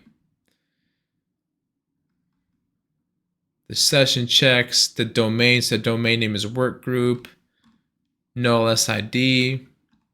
Can get OS info with Smbclient, so that didn't work. We did get OS info from server info, Metasploitable, platform ID 500, OS version 4.9, server type, that number right there. So Samba 3.0.20-Debian. Now we see different users that we're able to enumerate: games, nobody, bind, proxy. A lot of these might just be services. Postgres, so there's root also. Telnet, so now we know there's Telnet, MSF admin, so we know the username for this Metasploitable 2 machine. Now the share information, so it looks like we found print, TMP, opt, IPC, and admin. Attempting to map the shares. Password policy, now we know the password policy. Metasploitable domain was found. Minimum password length 5, password history, maximum password, just the password policy that was configured for this system. And etc. Now I found SIDs. And so that looks about it. What we like to see from Enum for Linux is the users and the shares that were identified. Now we can dig a little deeper. We can make note of the potential findings. So we can make a list of the users that we found and the shares open, and then we can later try to test those out, maybe do a brute force attack or enumerate the shares further, see if we can access the shares and things like that. Now we can utilize a tool like Whatweb to recognize web technologies, not just by HTTP headers, but by analyzing web pages, contents, and determine what's running behind the scenes. So Whatweb will identify and report on a variety of information such as web server types, email addresses embedded in web pages, script types used, Google Analytics and AdSense IDs, and many other details that can help build a profile against our target website. Now for the Metasploitable machine, instead of using the IP address, let's go ahead and modify the etc host file so that way we can have a domain name in place of the IP address, kind of make it look a little bit more believable. So gedit or nano, whatever tool, text editor of your choice, we'll go to etc hosts. And then in a new line, 10.0.2.18, that is the IP of my Metasploitable 2 machine. And then if you just hit tab, you'll see that you can type in Metasploitable or whatever host name, evil site, etc., whatever you want to put. So that way we can map Metasploitable to this IP address locally within our Kali machine. And then you can go ahead and save that. So if we go ahead and ping Metasploitable, we'll see that we're getting a 64 back from 10.02.18. Now we know that we set it up right and it's working. It's able to resolve Metasploit. It's able to now resolve Metasploitable to the IP and vice versa. Now for Whatweb is pretty simple. We'll just do Whatweb, and then we could type in http://Metasploitable, and then we'll get something back. We got a 200 OK, Apache version 2.2.8, country that's reserved. It's not going to show us that. HTTP server is going to be Ubuntu Linux, Apache, the IP, PHP version, title, Metasploitable 2-Linux, and etc. etc. Now this command that we just ran is performing a path scan, so it's not really going to get logged a whole lot on the target server, and if it does, it'll just look like regular traffic. It's not going to stand out like a sore thumb. It's not going to look malicious or anything like that. Now if we wanted to do a more aggressive scan, we can specify other parameters. So we can do Whatweb. We can quickly type Whatweb --help. And we see all these different options over here. And we can see on the aggression level. So the aggression level controls the trade-off between speed, stealth, and reliability. So 1 is for stealthy, 3 is for aggressive, and then 4 is heavy. So the more aggressive you make the scan, the higher you'll kind of stand out, the more logs will be generated on the target server. Now, Google Dorking, also known as Google hacking, refers to the practice of using advanced search engine techniques and Google search operators to find sensitive information or security vulnerabilities in websites. It's a powerful method used by both security professionals and malicious actors to uncover information that is available on public websites. Now let's take a look at an example. Let's try to find some index files or index directories. We could try site:/Microsoft.com and then in title to specify in the title, and then :index of, if I spelled that right, or looks like I misspelled that, so we'll just correct it real quick. So let's go to the first one, open link. And now welcome to package.microsoft.com. Now we could take a look at this and just kind of go down and see if we can find anything of use. And you could do this in a real engagement, on your own engagement, on Metasploitable, for example, as well. Now this could potentially reveal areas of the site that aren't properly secure. So now we found a page that lists directories of the files. It could potentially reveal areas of the site that are not properly secured. So let's go Red Hat Enterprise Linux. So we have all the different versions. Maybe we could find something on the more development side, maybe finding code or credentials, things like that. Maybe not on Microsoft, but you never know. Now let's locate public documents. So same thing, site:/Microsoft.com. Then file type, let's say docx, so a Word document file. And then pipe to split it, so that way we can look for file type documents or a Word doc, and then we can look for other file types. So it just specifies multiple searches. So file type PDF, and then again pipe, let's do file type XLSX for Excel spreadsheets. So go ahead and hit enter, see if we can find anything of use. Go ahead and block that. We don't want them to find our location or look at our location. So now it looks like we found a PDF file. See if that thing will load. So essentially this query would aim to find documents with specific file types. And as we saw, we use Microsoft Word, PDF, and Excel to try to look for those kind of files that are hosted on the domain. This looks like it might not load. Let's see if we can find another one. Open a few at a time. Looks like we found a .pdf file, SharePoint, Lookbook 2019. Things like that. And then you can just keep scrolling, maybe finding something useful. Again, on a more small company, you might find something of more use. Maybe nothing, maybe a small company, maybe not something like Microsoft, maybe like your mom and pop shop. Let's see if we can search for configuration files or logs. So again, site:/Microsoft.com, file type, we'll look for a log, so log extensions. Let's do file type CFG, so configuration files, and then pipe again. Let's do file type env for environment files. Go ahead and hit enter, see if we can find something. So .log file, worksheet, function. Doesn't look like this will help us, but you get the gist of this. So debugger.log looks like there's some debugger files.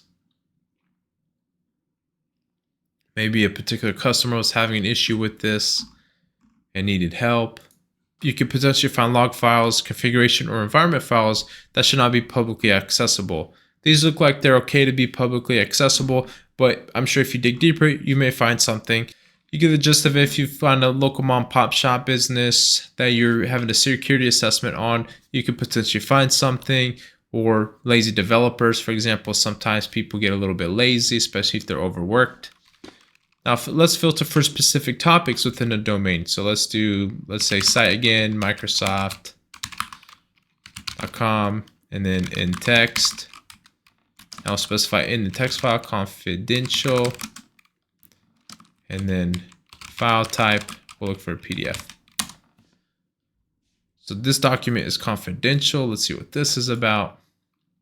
So this search could potentially basically find PDF files that contain the word confidential within them. Maybe something we're not supposed to see. For example, maybe government documents if you dig deep enough, against maybe different government agencies and things like that. So again, confidential here.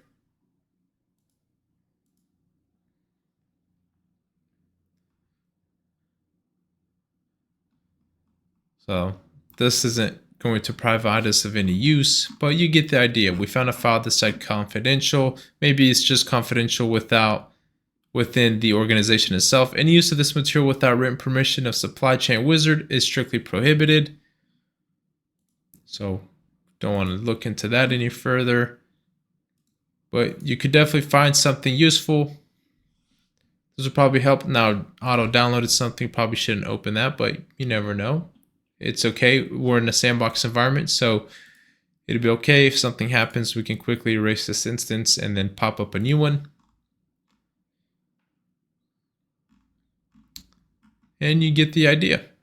Now let's uncover email addresses. So site, Microsoft.com, in text, colon, let's say at Microsoft.com, because those are their emails. That's what the domain that their emails use. And then site www.microsoft.com. Go ahead and hit enter. Thanks for robot. Go ahead and select all the buses.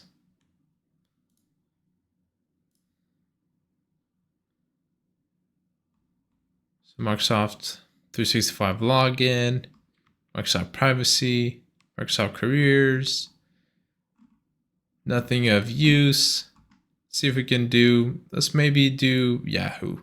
Let's change it to Yahoo, for example.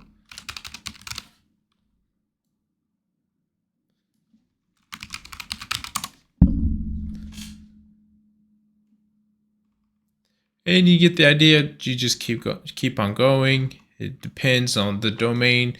You know, maybe you're targeting a specific company with a different domain. You could find something of use. So this search could be used to help find pages that contain email addresses ending with @yahoo.com, excluding the main site. So without actually having the yahoo.com domain displayed or on the search result, it'll just display anything with @yahoo.com. So to help filter out for only the email addresses associated with Yahoo. Let's say we want to find webcam. So here's a little bonus. So maybe we'll do in URL top.htm, in URL current time. Let's see if we can find anything. Just open a few of these.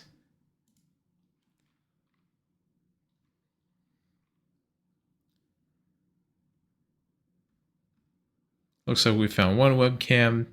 Don't know what we're seeing here. Don't want to play around with this, but this is a case of bad password or not securing your cameras with a password. So we go in here and play around with the setup, log the camera out, change the functions, maybe if it had controls. Now we see a different camera pointing at these.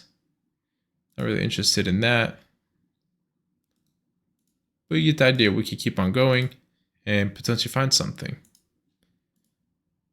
So this lookout seems to be a wall or a journal. That's a whole different language, looks like Italian. Then maybe we could try a different one in URL. CGI, if I specify that, CGI, start, page equals, network camera, let's see what this is. Looks like it has pan tilt, so we could actually move the camera if we wanted to. Can't really see what we're looking at, but you get the idea.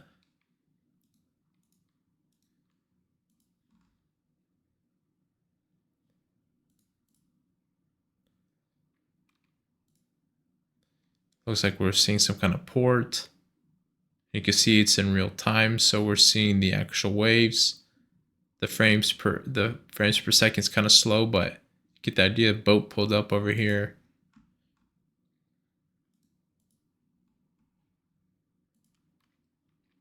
Here's another network camera. Looks like we're looking at some mountain. Now let's do one more. In title, say IP camera viewer, in text, then setting, then maybe client setting as well. Give that a shot. IP camera viewer, open that guy up. You can see these are all public IPs. Now it looks like we're looking at some downtown area, wherever this is. Car headlights turned on.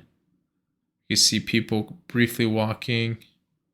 And again, this is in real time, 12:18 at the time of recording. Looks like it's 5 a.m. or maybe 5 p.m. depending on what part of the world this is. So yeah, basically you can do a lot with Google Dorking. It's similar to Shodan.io if you know what Shodan is. And that'll be it for Google Dorking. DeHashed, there's many like it, and it's a very popular tool used among security professionals. It's a tool that digs up data from past breaches. It's like having a search engine for leaked credentials, and it's super handy for checking if a company's login details are out there in the wild. Say we've got the green light to snoop around for a domain, we can pop it into DeHashed, and it spits out any hits. It's not hacking, it's just smart investigating. What we find helps us guide companies on improving their password security and preventing unauthorized access. It's all about making the digital fortresses tougher to crack. Now we see the different field options from email, username, IP, name, address, phone, VIN, and domain scan. We'll just do all fields and we'll just enter name like John Doe. Then we see a lot of data availables are hidden, so a lot of data is hidden. See this one, John Doe, source from Adobe Data. And of course, if you do find your own credentials here, you can request to have it removed. So John Doe, looks like we're not seeing anything good. Looks like we're going to need an active subscription to view the search results. So if you don't have an active subscription, you can maybe try to find a different tool out there. There's many like it. But if you do have an active subscription, you'll be able to look around and see if there's anything valuable that you find, maybe emails associated, personal emails associated with a target and things like that. Maybe you find a business email, you could try to log into John Doe's business email account, see if you can snoop around in there and things like that. Maybe request a password reset, things like that. So it's pretty awesome if you find something. Think of active scanning like knocking on the door or knocking on multiple doors and seeing how it responds. It's our way of saying hello to networks and seeing how it responds. So unlike passive scanning, we're not just going to observe, we're going to interact with the systems and see how they respond. So in this next part series, we're going to dive in, chat to those systems and see what they're all about. We've got some cool tools to play with and they're pretty awesome at getting those systems to talk. So first up, we'll dive into domain enumeration. So we'll look at a tool called Ffuf, F-F-U-F, just like that. We have it installed by default in Kali Linux. Now what is Ffuf, you may be asking? Ffuf is just going to be a web fuzzer tool that's written in Go. It allows for typical directory discovery, host discovery without DNS, and basically directory brute forcing. Think of it like that.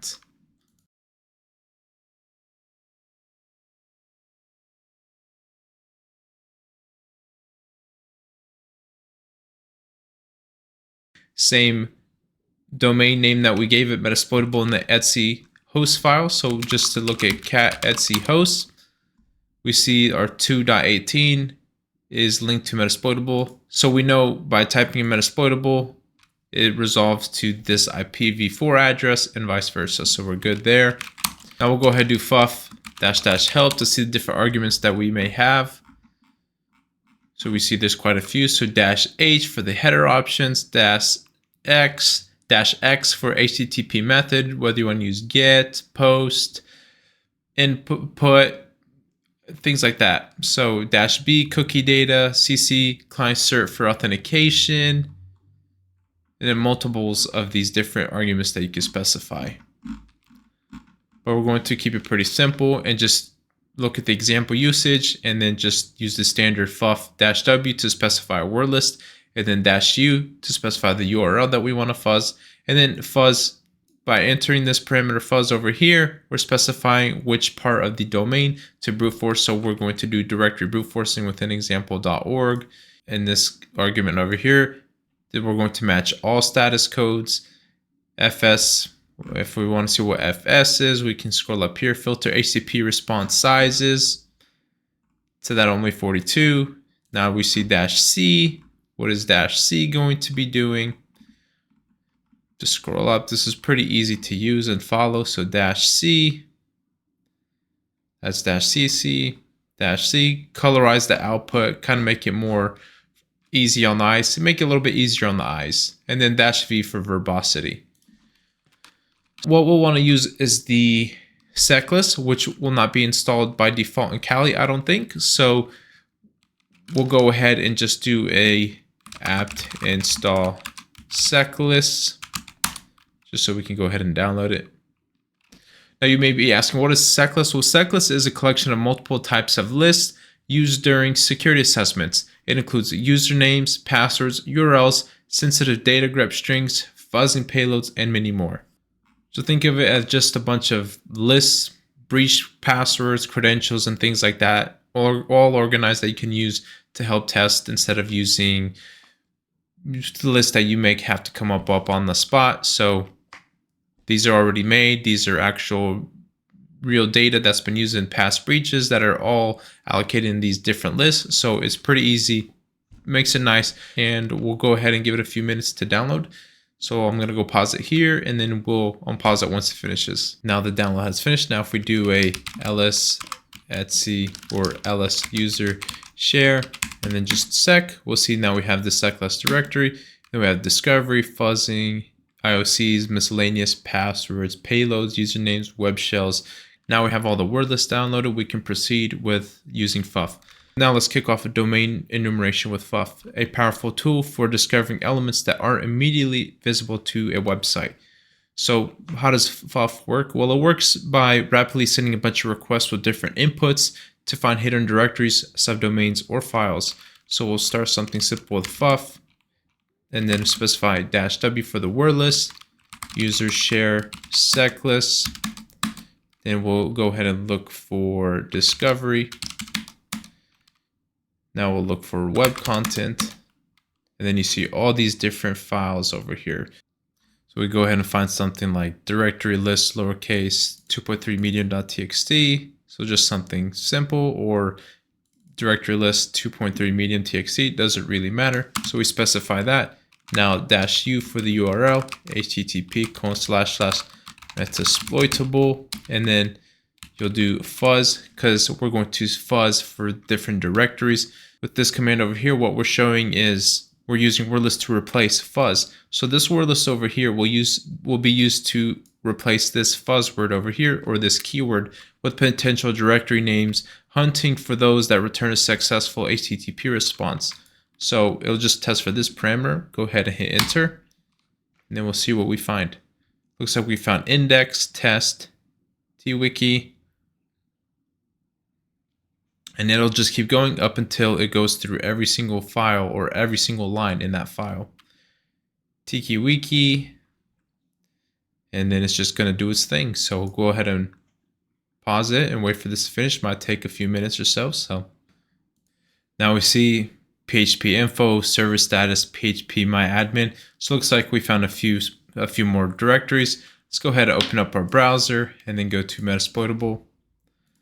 So http://Metasploitable and then /PHP info. Now this is something that could provide us very useful information. It talks about the PHP version running on the web server. So system Linux Metasploitable 2.6.24-16 server API, configuration file where it's located, and things like that, the configuration, and so forth and so on. Let's see what else is on here. So server status, let's see if that's server-status, see if that'll just, okay, so we don't have permission to access that, followed by the 403 errors, so access denied. Let's try PHP my admin. Now we found the PHP my admin portal. So this is a login portal for the PHP admins of Metasploitable. So this actual web server, Metasploitable 2, this actual VM, this is the admin portal for this Metasploitable machine. So pretty neat find. That's something we could definitely document and potentially brute force the username and password field, or maybe try different injection attacks and things like that. So that's going to be later on into the exploitation section. Now moving on to DirBuster. DirBuster is very similar to Ffuf in performing domain enumeration and things like that, a brute forcing tool, except DirBuster is going to be a GUI based application. So on your terminal, you can just type in DirBuster and we get this GUI. If it'll pop up, it's taking sweet time. DirBuster is ideal for checking a long list of paths and subdomains against our target domain, just like Ffuf. We can use the same file list that we used from seclist and then try to do the same brute force for the domain just to see how the tool works and things like that. So we can put in http://Metasploitable. We could specify port 80 if we wanted to, so we'll just go ahead and do it just for fun. And then number of threads, we'll want to go a little bit faster. This is just how many threads you want to do, concurrent threads. So it's like, think of like the processor. So the more processors we add, the faster the computer will perform. And then the file that we want to find. So let's go to browse, go to the root directory, user, share. Go ahead and find seclist. It's going to be somewhere over here in the S's. So there we are, seclist. Now discovery. We can double click it. Web content. Go ahead and see if we can find our file that we used. So directory list 2.3 medium txt. We'll just do that one. And then we can start a directory to search with. So a directory to start with. So we'll just start at the root. File extensions to look for. PHP, we can enter, let's say, txt files and things like that if we want to dig a little bit deeper into the different file extensions. So we'll just keep it as these two. We don't necessarily need txt, but just for proof of concept. And then we can go ahead and click start. And then this will show you the scan information, this tab, the results. So all the results that it finds, and then results in tree view, and then any errors, of course. So instead it found all these different directories, and then we can see it in the tree view. So icon, small, doc, login, things like that. So found a to-do txt file, readme text txt file, CGI bin. So found a consistent fail response. That's not good. So we'll just hit OK. So maybe exit out of that. See if we found the PHP my admin just like last time. So PHP my admin index looks like it found the same file or the same directory. PHP my admin themes dark blue orange. So we can right click on this and open in browser. So similar to the reconnaissance we did for Google Dorking, looks like it found the index of PHP myadmin themes, dark blue, orange. So now we find different PHP files. Maybe we can go back. Let's say we want to go all the way back to PHP myadmin.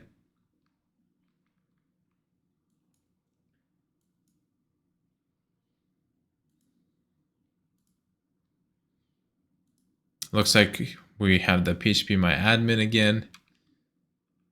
And let's go back to the tree view. So if we want to, we could go through all these and then just look around, see if we find anything. Motilidae, let's go ahead and open that in the browser. Looks like we have a login.php page, register, header, home, index.php. So let's just go to login.php, copy the URL, and then let's go ahead and paste that into our browser. Looks like we opened bookmarks by mistake. Motilidae. Give that a second to load. Now we see the page is loaded. So Metasploitable, Motilidae, login.php. Maybe still trying to load the images and the theme itself. So there's this back arrow. Try to refresh that again. So it looks like we did find another web server running on here on this Metasploitable machine. So that's thanks to DirBuster for allowing us to actually find it. So this is one of the pros of domain enumeration or domain brute forcing, subdomain enumeration, all that good stuff. Helps you find pages that you probably wouldn't have come across if you tried to look for this manually within the site. So this tool is very useful, DirBuster, Ffuf, and then the next tool we'll talk about is going to be Burp. Now lastly for domain enumeration is going to be Burp Suite. So if you've ever heard of Burp Suite or know what Burp Suite is, it's a very popular web app pen testing tool that a lot of web app pen testers will actually use. So let's see if we can open this tool up. So we could use multiple different tools within Burp. So Burp's intruder module is especially helpful for enumeration. It's just like DirBuster. We can use it to brute force the directories, or we can search for content automatically using the search content. We'll show you once this loads up. So go ahead and type in Burp. We see Burp Suite, open that up. And we'll just use the community edition. We don't need the pro edition. So if you wanted to buy the pro edition, that's around $400 a year. But we'll stick with Burp Suite community edition. It'll serve us it'll serve its purpose in this video. So don't need the pro edition, but it's still nice to have if you're doing bug bounty or a web app pen testing, things like that. So you'll get this, go ahead and just hit OK. Now we see the Burp Suite terms and condition. We'll go ahead and just hit accept. Now it's popping up. So we could just do a temporary project in memory. So just hit next, start Burp. This is what you'll see when you first boot Burp up. So real quick, brief walkthrough on Burp. You have Burp, project if you want to start a project, intruder, repeater, view, help. Here's the dashboard. So you see for a whole quadrant right here. So these are the running tasks if you're doing a new scan, which you can do with the Pro Edition. New live task if you want to audit requests, things like that. The issues, so let's say we ran a scan and it found a potential OS command injection. It'll show you it on this side. It'll show you the advisories, so the issue, background, the remediation, references, vulnerability classifications, request and response for that vulnerability, and then collaborator, which we won't dive into. And then on this bottom left corner quadrant is going to be the event log. So just going to show you the logs of the events that's going through. Then you have target. So this is where we'll set our scope. Our issue definitions are all over here. And then our sitemap. So we'll build out a sitemap once we set our Metasploitable website in scope. So real quick before we dive into proxy, let's go ahead and just set the scope settings. That way we don't scan anything out of scope. We don't want to accidentally scan a different URL or domain. So for target scope, you'll see use these settings to define exactly what hosts and URLs constitute the target for your current work. Go ahead and hit add http://metasploitable and then just hit OK. We can include subdomains if you want to. So we'll go ahead and check it just for fun. Hit OK. Now you've added an item to target scope. Do you want Burp proxy to stop sending out scope items to the history or other Burp tools? Yep. We'll go ahead and just hit yes for that. Now we see we have Metasploitable, our domain. It's the only URL in scope and it'll only scan for that. Now, real quick, a lot of people don't like to see the all white screen. You may want to change the theme. So you can just go to display, change it to dark theme, see if that'll change, or change it to light theme. We'll keep it in light theme for this video. Now we can go ahead and exit out of there. Onto proxy. So proxy is where you're actually going to intercept the request. But if you're going to be using the proxy, you'll need to have it set up on the browser. And so we'll go ahead and show you that. So you'll go ahead and open up your web browser, which will be Firefox for this video. While that does this thing, we'll go to proxy settings. And then we'll see the proxy listener will be at 127.0.0.1:8080. So it's going to be listening localhost 8080. So we'll have to specify that within our browser. There are two ways to do it. You can set it up manually within the actual browser. So you'll go this way, go to settings. I'll go ahead and disable my face for this part. That way we can capture the entire screen. Okay, now that I've full screen the screen, full screen the Kali window, and removed my face. So unfortunately you can't see this lovely face anymore. So we'll go ahead and scroll down, look for proxy or network settings, go here. And then this will set the manual proxy configuration. That way we'll just do 127.0.0.1. So what we see in the proxy listeners over here, we'll just input that data here. And then for port 8080, and then allow use for this proxy for HTTPS, we could go ahead and allow that. And then just go ahead and hit OK. So now if we were to go back over here, go to our proxy page right here, accidentally clicked target by mistake. We'll go ahead and turn intercept off. Now we'll be able to intercept our requests, and then you'll see it in Burp Suite. So Burp Suite will actually intercept all the web requests, and then we can manipulate data in the request fields, play with the different parameters and things like that. Actually, I don't want the IP, so we'll go ahead and do http://metasploitable. Not sure why it's being so slow on my end. Now we see when the request goes through, it's been intercepted. So get root directory HTTP 1.1, so it's using this HTTP method, host 10.0.2.18, which is the IP of the Metasploitable 2 machine. So it was able to resolve the domain name to 10.0.2.18. User agent, accept these kind of requests, accept language English USA, accept encoding gzip, deflate, BR, connection closed, upgrade and secure requests, things like that. So we could intercept this, leave it on, we could forward the traffic, or we can right click, and then we could go ahead and send it to intruder, to brute force, maybe repeater to play with the requests and resend it to the web server, manipulating different parameters and things like that. Send to sequencer, compare, decoder, organizer. We won't get into all this.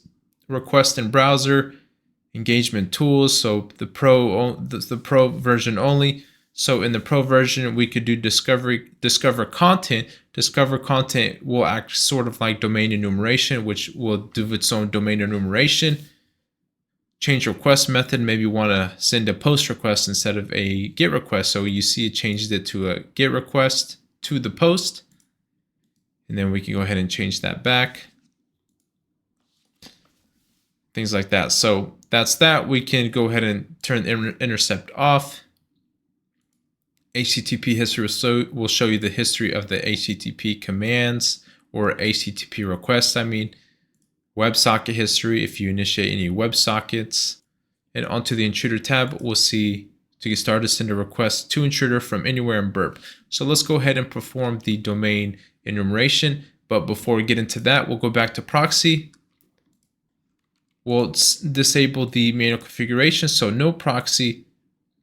And then we'll go ahead and Google Foxy proxy.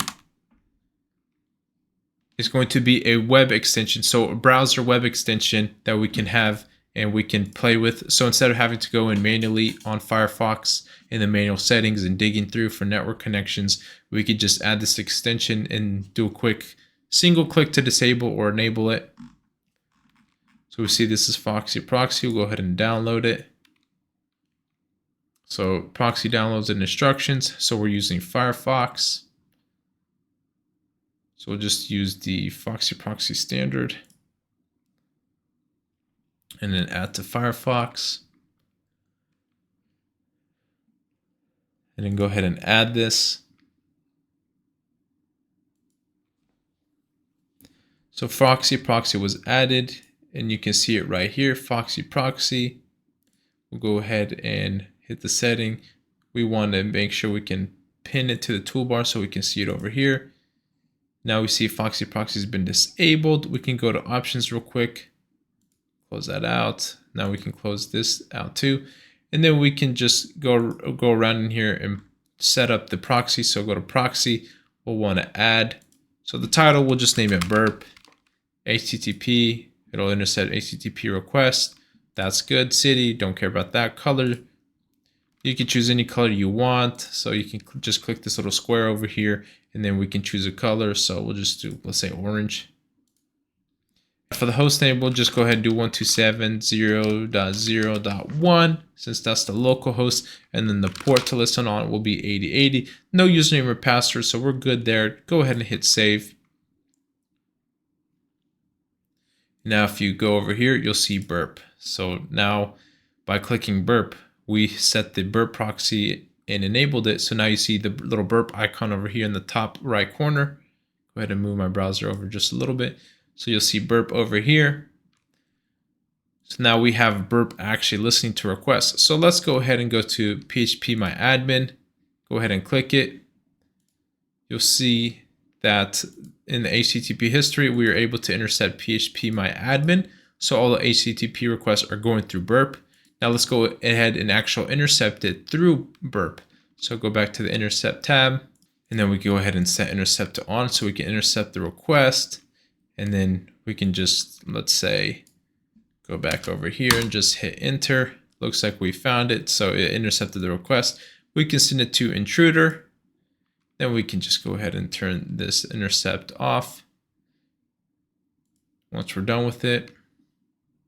And then you'll see intruder lights up. So the request was here. Now let's try to perform our domain enumeration. So we'll go to get over here. So this is the get root directory. So we'll go ahead and click over here right after this / which will be the root domain. We'll go ahead and add these little italices right here. Click it twice, and we're going to brute force this. So you don't have to enter anything in the middle, but we'll just put brute force. So this is where we're going to brute force in the domain. And then the payloads tab, we'll go ahead and go to the payloads tab. We'll do a simple list, payload settings. What kind of payload do we want to set? We'll go to load. And then we'll look for the same file directory that we found, that we used earlier. So go to root, user, share, similar to DirBuster. Now we need to find seclist, there it is.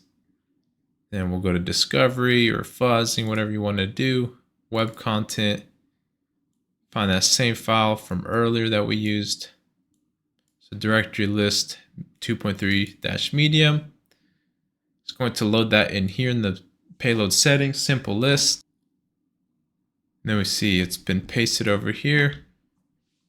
We can go ahead and get rid of this, remove these few lines over here. We don't really care about these, so we can go ahead and just remove those. Then you see everything else is here.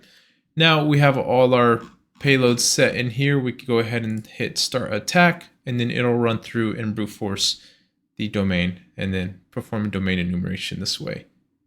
So start attack, another window will pop up here shortly. Now getting pop-up, the community edition of Burp Suite contains a demo version of Burp Intruder, so it just makes it a little bit slower. That's fine. Hit OK. And then the second window will pop up. And now we see that it's going through the different payloads. So 35 of 220,000. So we see we're only on the 39th request. So we have quite a long ways to go, and you can let this run. It might take a while. So I'll let it run a little bit longer just to see if we find anything. Go to positions. We see it's brute forcing the root directory, payloads, resource pool, settings. But we'll go to results. You see the status code 200. So we can filter the status codes. We see only index is working so far. Everything else is getting a 404.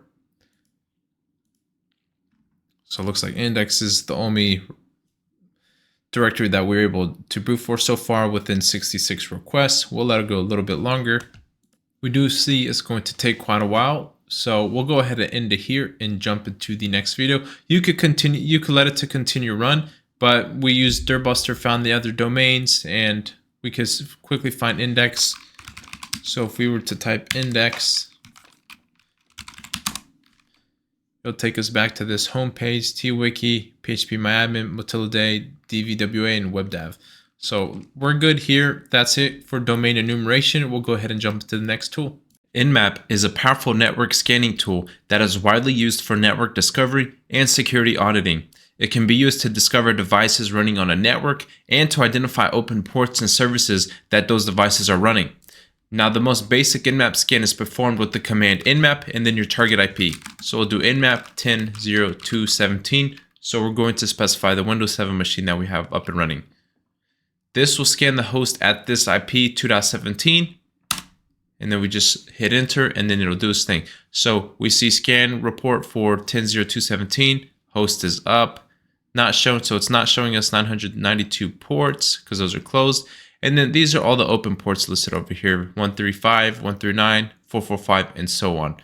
And then the state of the port open. So these are all open. And then the service running for each port. So MSRPC, NetBIOS, SSN, Microsoft DS, and then unknown for the rest.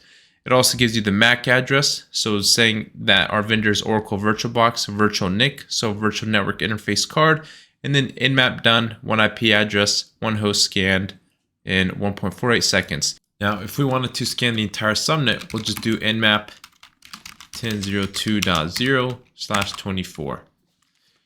The .0, 2.0 is going to be the network address. So this will be the address of the network segment that we're going to scan, and then a /24.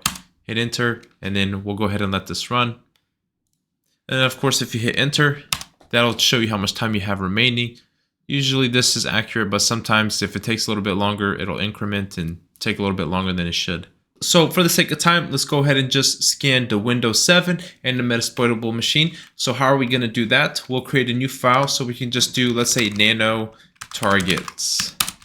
We'll just put IP 10.02.17 for the Windows 7 and then 10.02.18 for the Metasploitable 2 machine. So hit Control X, save that. Make sure you use sudo when you're running this command, nano targets or nano whatever file name you want to specify. Because if you don't, it requires a sudo or root privileges. If you don't specify it, it won't allow you to save the file. So just be wary of that. So we can go ahead and clear that. And then how are we going to scan the target list with Nmap? We'll do nmap-il to input list and then the targets. So just do that, and then it should scan the two IPs. There we go. Our first IP, Windows 7, host is up. Again, we saw this earlier, and then now we see another one. So Nmap scan report for Metasploitable, it pulled this name or domain name from the DNS record under Etsy hosts that we did earlier. We see host is up, not shown, 977 closed TCP ports. So we see 21, 22, telnet of all things, SMTP, domain, HTTP, and etc., etc. So there's quite a few services running on here that shouldn't be, especially X11. So this and VNC. So this is to RDP to the Metasploitable machine. So now we know we could potentially RDP to the machine, especially if we guess the credentials. Now let's say we want to scan the services a little bit more in depth. We'll go ahead, do the target list, input list for our targets, and then we'll do -S_V to scan the services. And then we'll let that run. It may take a few seconds or maybe a few minutes. So it looks a little bit different from the regular Nmap scan. Now we have the service and the version. So the version of the service that was identified. So we see Microsoft Windows RPC, 445, Windows 7-10, work group. It's in the work group. So it's not part of any kind of domain. Scroll down. Now we see the version numbers on the Metasploitable machine. So VSFTPD 2.3.4. Now we can search this up and find a potential vulnerability. So what we can do is we can make note of all these service versions that we found and then just keep note of it. And then we can potentially find exploits or vulnerabilities for this exact version. See what we can find by doing a little bit of Googling and using different tools on the web. So Linux Telnet TD or Linux Telnet D, postfix, SMTP. So quite a bit of information on here that we could use to potentially find a hole or an entry point onto these systems. Now for operating system, let's say you don't know the OS and you want to figure out what is the operating system of that machine. We can do nmap-O, and then let's just go ahead and specify the Windows 7 machine. We know it's running on Microsoft Windows. Go ahead and hit enter. And then down here on the OS details, it tells us it's a Microsoft Windows 7 Service Pack 0 to Service Pack 1. Could be Windows Server 2008, Windows Server 2008 R2, Windows 8, or Windows 8.1 Update 1. And then there are different ways to find out how to perform an Nmap OS scan. So we could do --help. And then if we scroll up, we'll go ahead and see the OS detection area. So --, enable OS detection, --OS scan guess. This will guess the OS a little bit more aggressively. Now, let's say we want to perform a more aggressive scan. So that'll combine service detection, OS detection, and traceroute. So we'll use nmap-A. Again, we'll just specify let's do Metasploitable 2. So 2.18. So this is a type of scan that is a little bit more intrusive and can actually be detected by IDS systems or intrusion detection systems. This will generate quite a few events in the log on this server. So if you have a SOC team in place or security operations center or security analysts, they'll be able to see a lot more data coming from this IP performing a more aggressive scan. As we can see, there's a lot more data that was returned to us. So port 21, FTP, VSFTPD 234, FTP service status, so connected, logged in as FTP. Anonymous FTP login allowed, so we can access the FTP service on Metasploitable 2 just by using anonymous for the username and password field. Or just the username anonymous and then enter and then no password. So you could log in without any credentials. 22 SSH. We see SSH host keys, DSA, RSA. Scroll down a little bit. You see domain, the ISC bind 942. The web server running on Apache 2.8. And then it gives you the title of the HTTP server on port 80. So you get quite a plethora of information. This is something you definitely want to save. So we'll have to dig deeper into this. SMB OS discovery, found the domain, local domain, fully qualified domain name, metasploitable.local domain, etc., etc. So let's say you want to scan just a single port. So let's say you're interested in just scanning for port 21. We'll do that by running nmap-p. P is specifying the port, and then the port you want to scan. So let's just do 21. And then 10.02.18, and then it'll just scan for that single FTP port running on 21. Let's say you want to use a Nmap script. So Nmap comes with a scripting engine called NSE, so Nmap scripting engine. You can use it to run a variety of scripts for more advanced scanning. Let's say you want to use the Nmap scripting engine. You'll want to we'll navigate to this file. So ls-usr or user share nmap and then scripts. This will show you all the scripts we could potentially use if we wanted to perform a specific script scan against our target. So you see there's quite a few, and you can just pick out whichever one you want. So we'll go ahead and we won't use a script, but actually we'll go ahead and run a script. So we'll do nmap-script equals vuln. That'll do a vulnerability scan against, let's say, our Windows 7 machine. So now we're using the scripting engine to run a vulnerability scan against our Windows 7 machine. Now let's say you want to be a little bit more stealthy, perform a stealthier scan. You can use the send scan option, which will be -S. This will just send TCP send packets to establish if ports are open. So with this, it's going to be less likely to be logged by the target system. So just a simple nmap-S, and then we'll go ahead and specify our Metasploitable 2 machine. and then we'll quickly get a result. Just shows you the open ports on that system.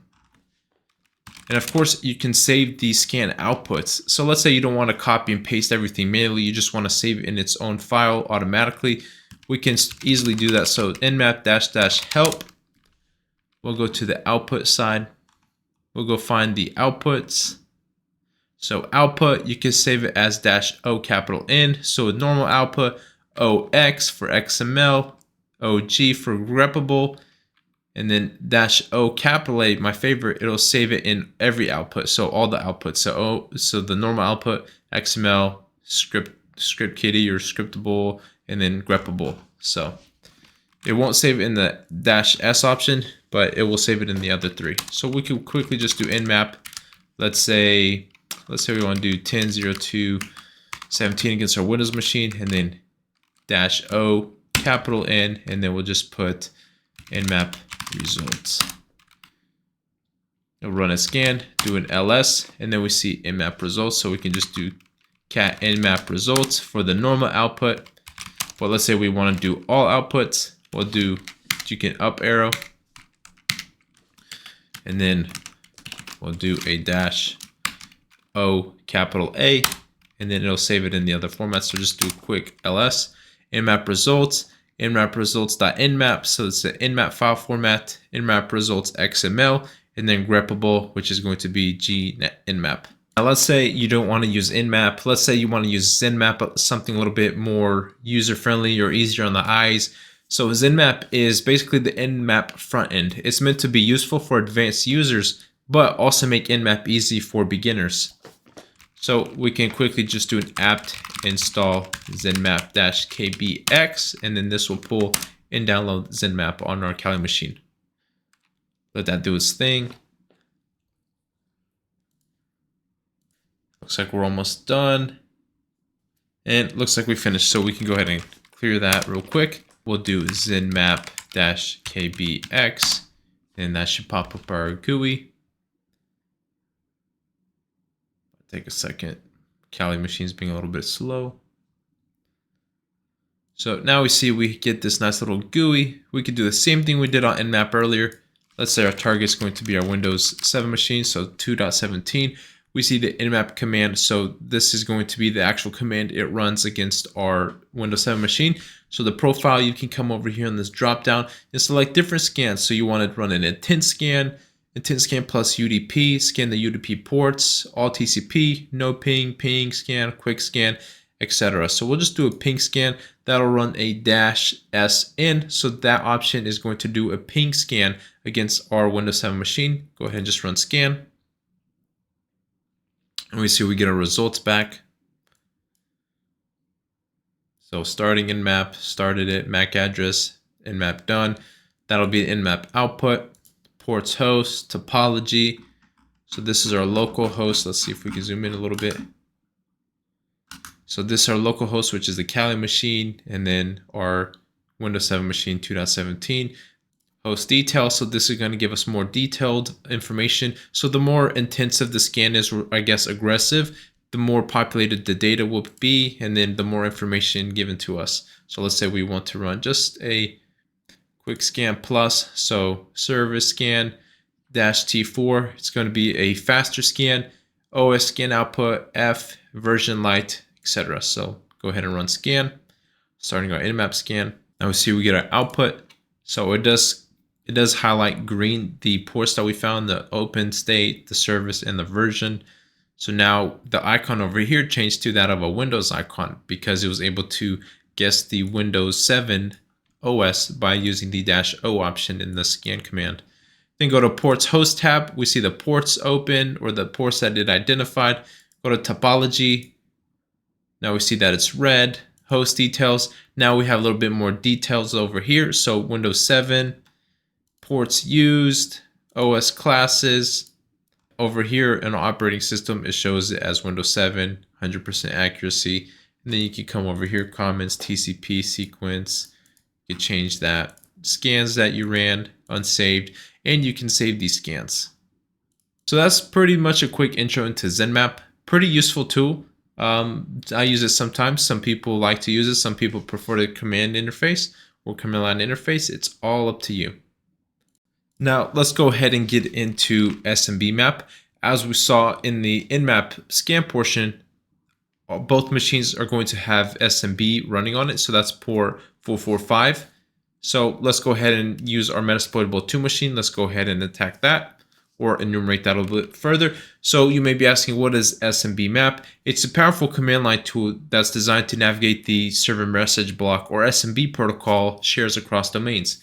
So it's a go-to tool a lot of pen testers use, that or Smbclient, which we'll also cover, and it's used to enumerate shared resources on a network. So SMB, real quick, SMBMap, you can do -- help, and then you'll see the different options you can use.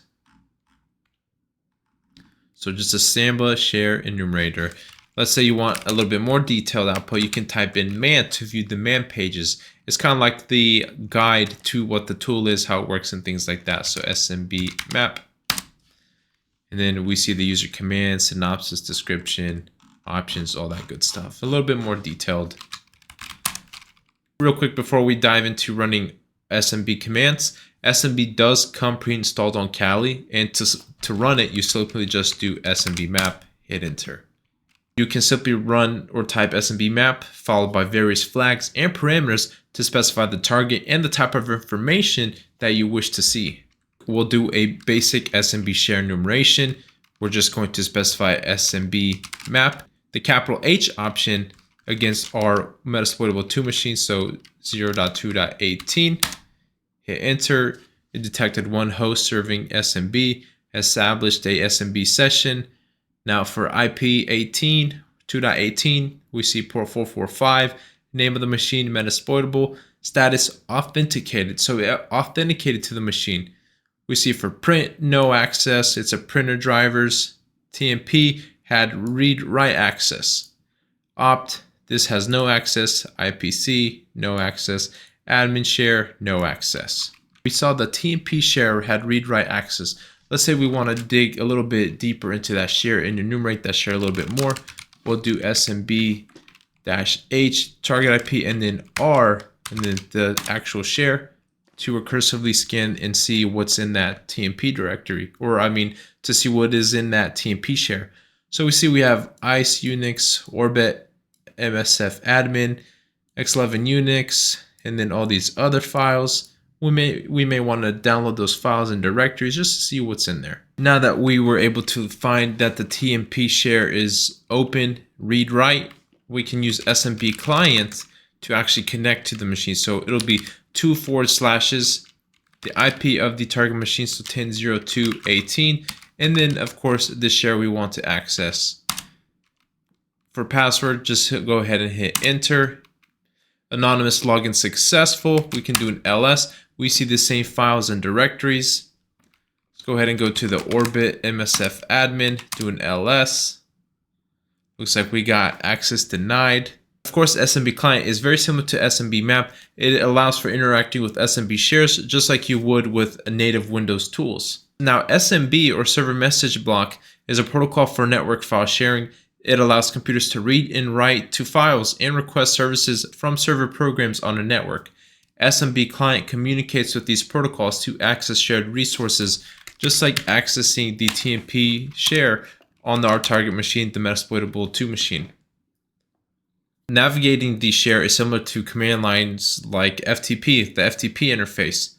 You do ls to list files, cd to change directories, to download or upload files are available. So you want to get a file, let's say .ice unix.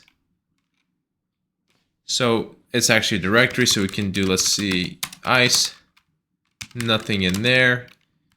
See if we can go into Orbit MSF admin, do an ls, access denied, can't get anything from there. So it doesn't look like we can do much or can't get files, but we could upload a file if we wanted to. So let's just let's say our target list in there. So now if you do an ls, we will see our target list in there. So you wouldn't want to put the vulnerable machines in a directory. You could take advantage of this to upload malicious files that we could execute and potentially get a reverse shell. If we exit out of here, we can also use Smbclient to enumerate the target IP. So you'll do a -L and then the IP 2.18, hit enter. Now, same like SMBMap, we can enumerate the drives. So print TMP opt IPC admin, and then the work group that it's part of.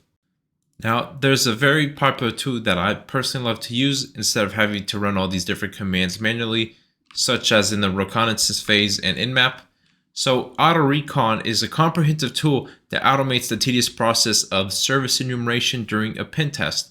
It's designed to be both thorough and efficient and provides a detailed overview of potential vectors for exploitation. To get started with AutoRecon, it doesn't come installed on Kali by default, so we'll have to actually download it. So AutoRecon download. We go to Tiberius, he's the one that created the tool. And then we can quickly see how to install it.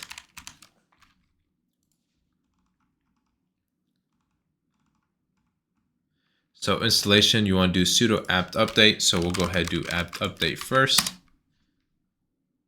Let that run. Now, once we have that updated, we can clear this out and then see the next command to run. So sudo apt install python 3, install python pip. So go ahead and just copy that, right click, paste clipboard, and then run your command. So good, looks like we're good there. Now we'll want to install the supporting packages. So install Seclist. We already installed Seclist in the previous videos.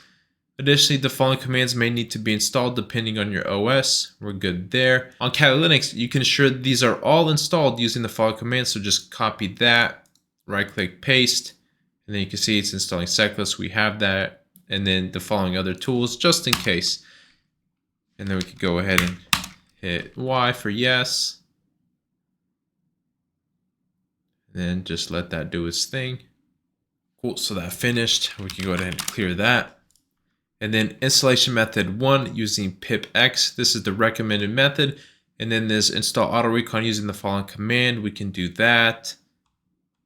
Install method 2.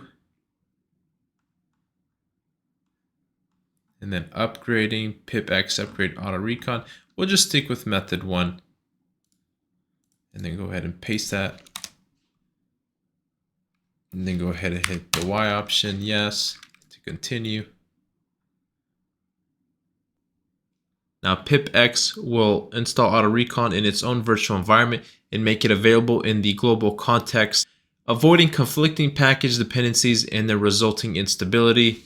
Now, before we run AutoRecon, we see here you will need to open a new terminal or re-log in for path changes to take effect. So we go ahead and X that out and then just open up a new terminal once again. Now the next part, we'll have to install AutoRecon using the following commands. So just copy that and then paste it so we can install it. Creating shared libraries. And then this will be the next command to run. So again, let that do its thing. Might take a few minutes to download. Cool, now that that finished, we can go ahead and run AutoRecon using sudo. Then we can see we can run AutoRecon. Cool, now it's asking it to specify target. Now we can just do AutoRecon --help to see the different arguments we can potentially use. So I went ahead and made the window a little bit bigger. So now let's go ahead and just create a directory. We'll just call this, let's say, Windows 7. Do an ls, we see we have a Windows 7 directory over here. Go ahead and cd into that. And then of course we'll do AutoRecon and then the IP of, let's say, our Windows 7 machine, 10.02-17 or .17 actually. Now it's going to scan the target, and then you'll see a bunch of different events and results populating up on the field. It discovered open port 445, 135, 139, etc. Now AutoRecon is going to do its thing, and everything that it does, so let's say scanning, it'll actually populate here so that way you can see what phase of AutoRecon we're in. So now it looks like we're just doing an Nmap scan. And then we can just let this run. It may take a while. It's using a bunch of tools. It's going to be doing web app enumeration, so like domain brute forcing, things like that, Nmap scans, stealthy scans, full Nmap scans, quick Nmap scans, things like that. Now we see the scan is still going, but the other scans may have finished, so we can just go ahead and do a Control-Shift-D to split the tab. Let me go ahead and zoom in a little bit. Now we see a results directory was populated. So we can cd to results, do an ls. We see the IP of the machine that we scanned. So cd into that IP, do another ls. We see exploit, loot, report, and scans directories. The first three directories, exploit, loot, and report, will be empty. That's just something that you can use on your end. And then we have the scans directory. So we can cd to scans, do an ls-la. See if I can move this up a little bit. Now we see all these files in directories. So each directory or every port that was discovered will have its own directory, and then the scans performed against that port. And then all the files here that you see, a full TCP Nmap scan was ran, manual commands to try, patterns.log, quick TCP nmap.txt, commands.log, and then top 100 UDP nmap.txts. So we'll go ahead and just open up a folder. Go to Windows 7, results, the IP, scans. Then we'll take a look at full TCP Nmap.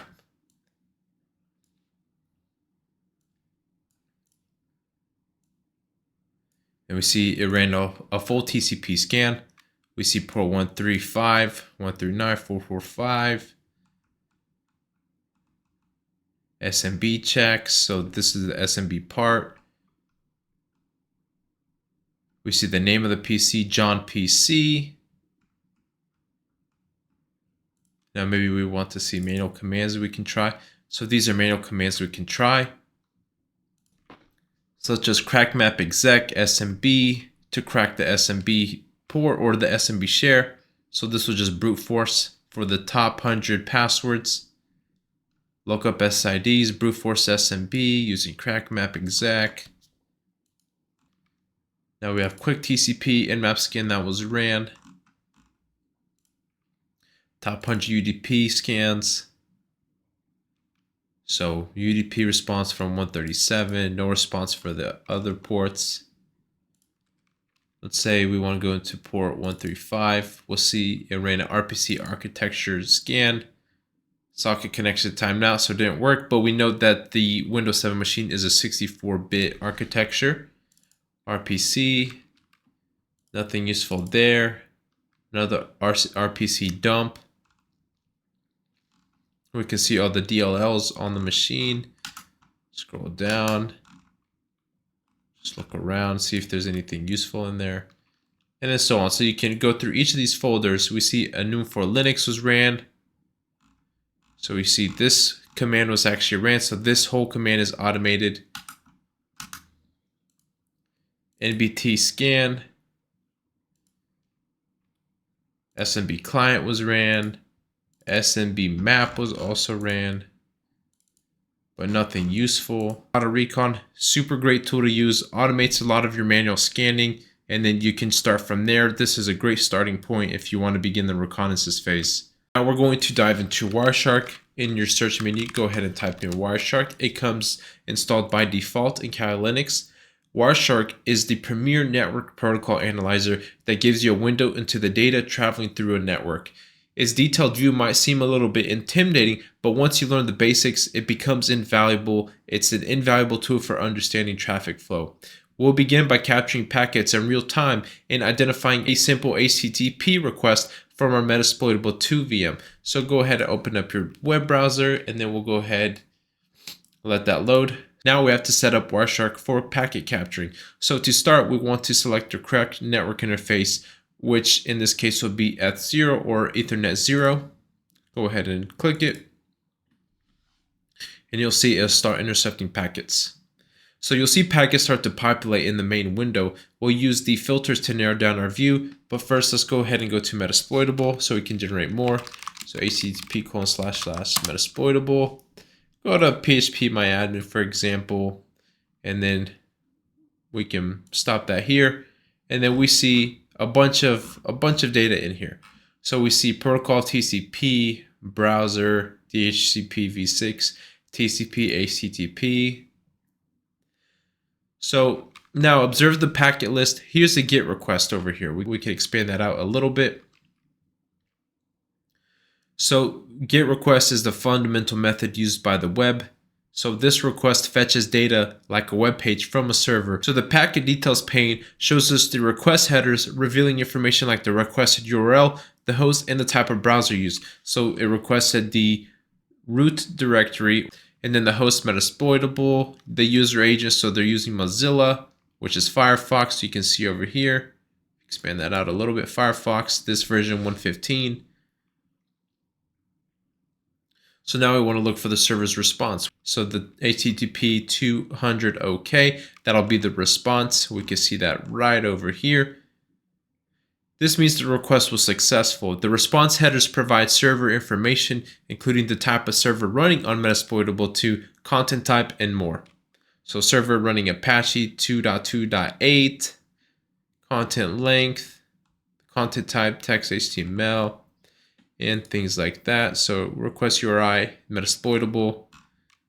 This is how it looks.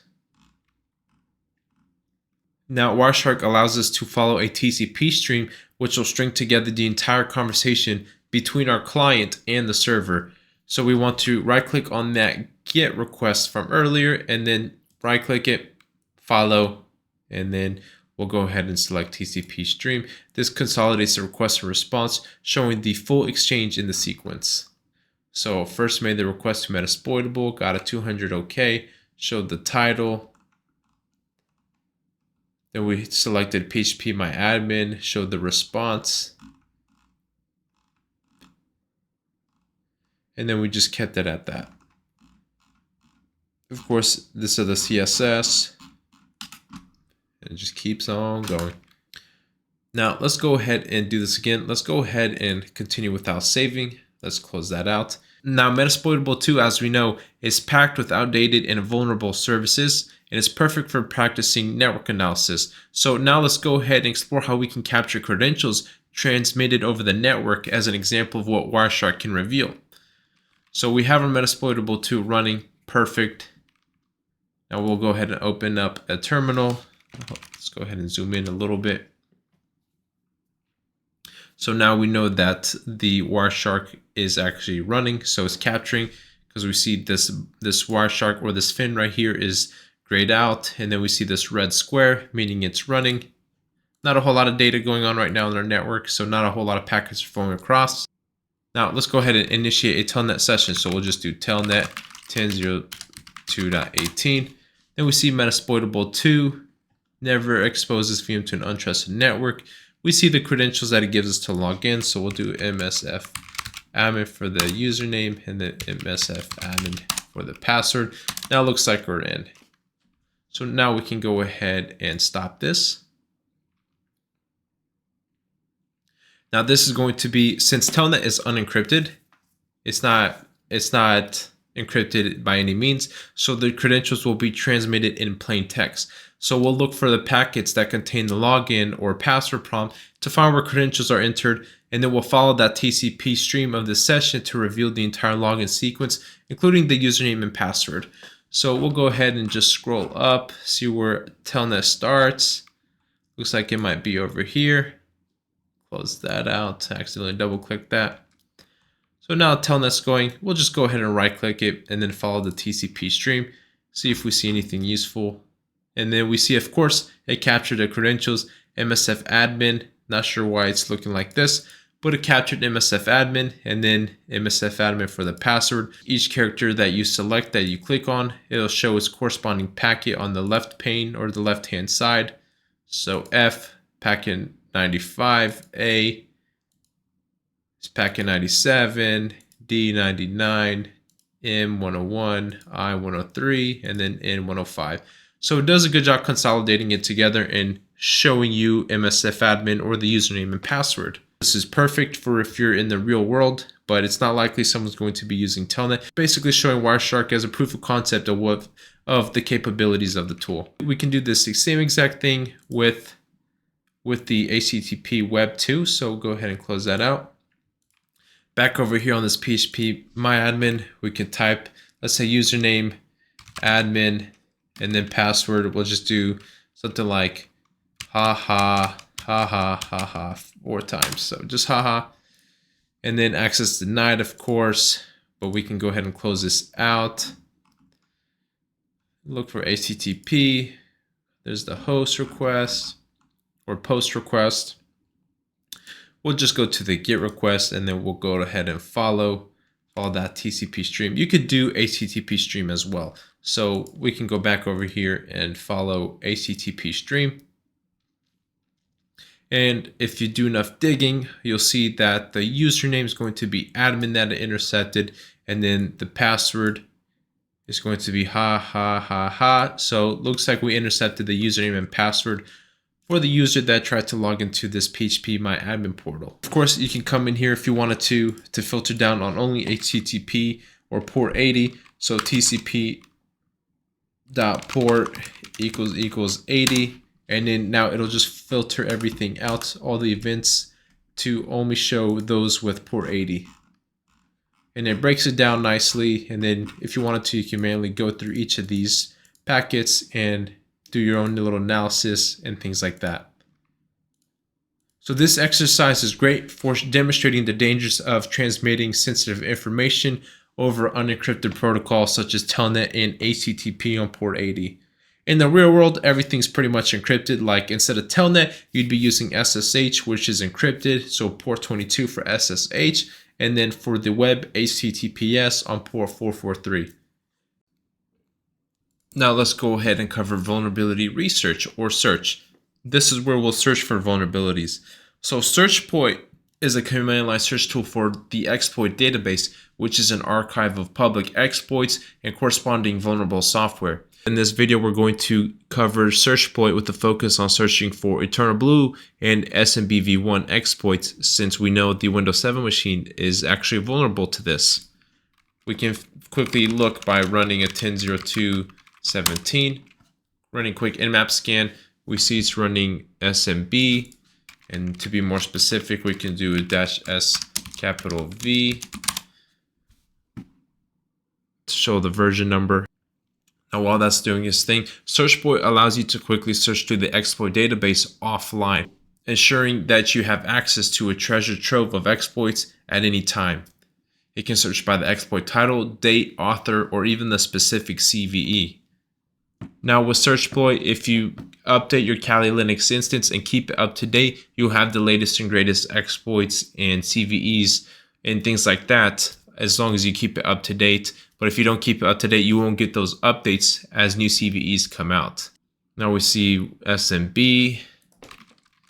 So since we see SMBs running, we can do nmap script equals SMB vuln. So this command right here is just going to do a vulnerability scan, more specifically focused on SMB against our Windows 7 machine. So go ahead and hit enter.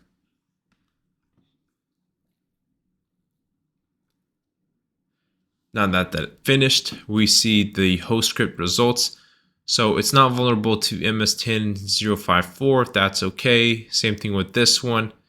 Now we do see that MS17-010 is vulnerable. So we see that our machine is vulnerable to this, which is a remote code execution vulnerability in Microsoft SMBV1 servers. Now this is the CVE identifier, CVE-2017-0143, and it's a high risk. So critical remote code execution vulnerability exists in Microsoft. Now, if we close that out, let's go ahead and go to Google. Let's go ahead and Google this vulnerability. Then go to Google, and then we'll go ahead and look up the actual CVE 2017-0143, and then now we'll look for the exploit database. So exploit database. Now we'll see MS17-010, MS17-010, SMB remote code execution scanner. So this is what we ran. Now you'll see the script actually. So you'll see the script for this auxiliary scanner for SMB. So this is something you can run within Metasploit itself. But we're not interested on the scanner. Let's see if we can find an exploit without looking at Rapid7 or Microsoft and just the exploit database.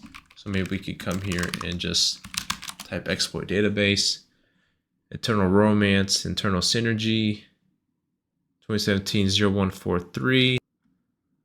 Now exploit DB, eternal romance. Same thing, eternal romance.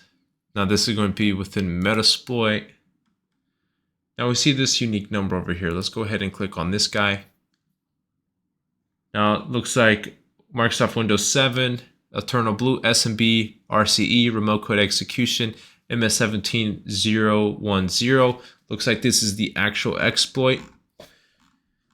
So this is going to be the actual script.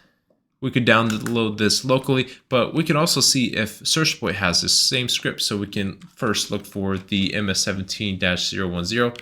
So SearchBoy MS17-010. And then we see we get quite a few results. So Eternal Romance, Eternal Synergy, Eternal Champion.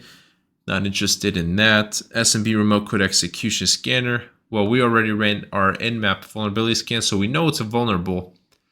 Now, EternalBlue, SMB Remote Code Execution, MS17-010 for Windows 7, 42031, so it's the Python file, 42315.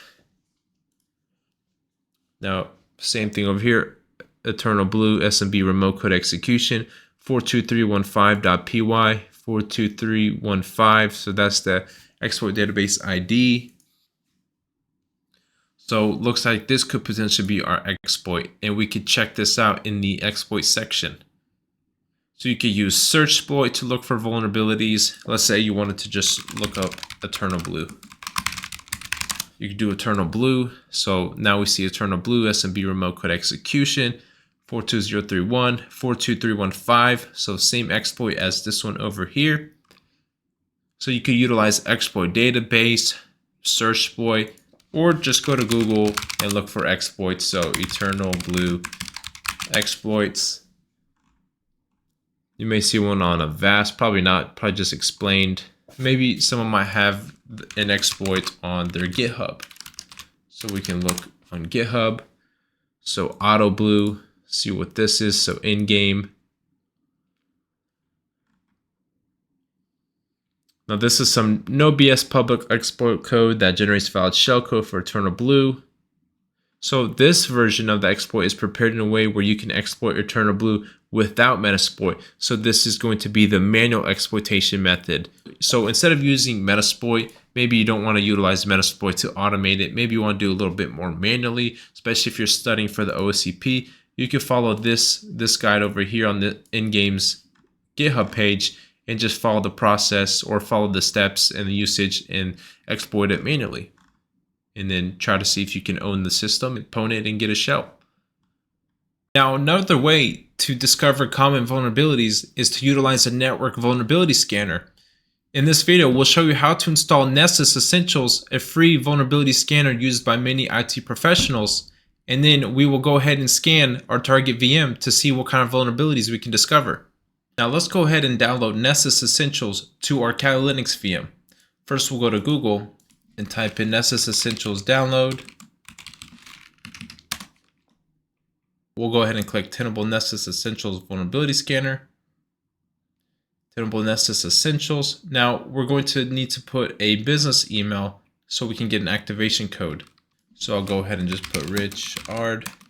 Let's do fake email at yopmail.com. Let's see if that works.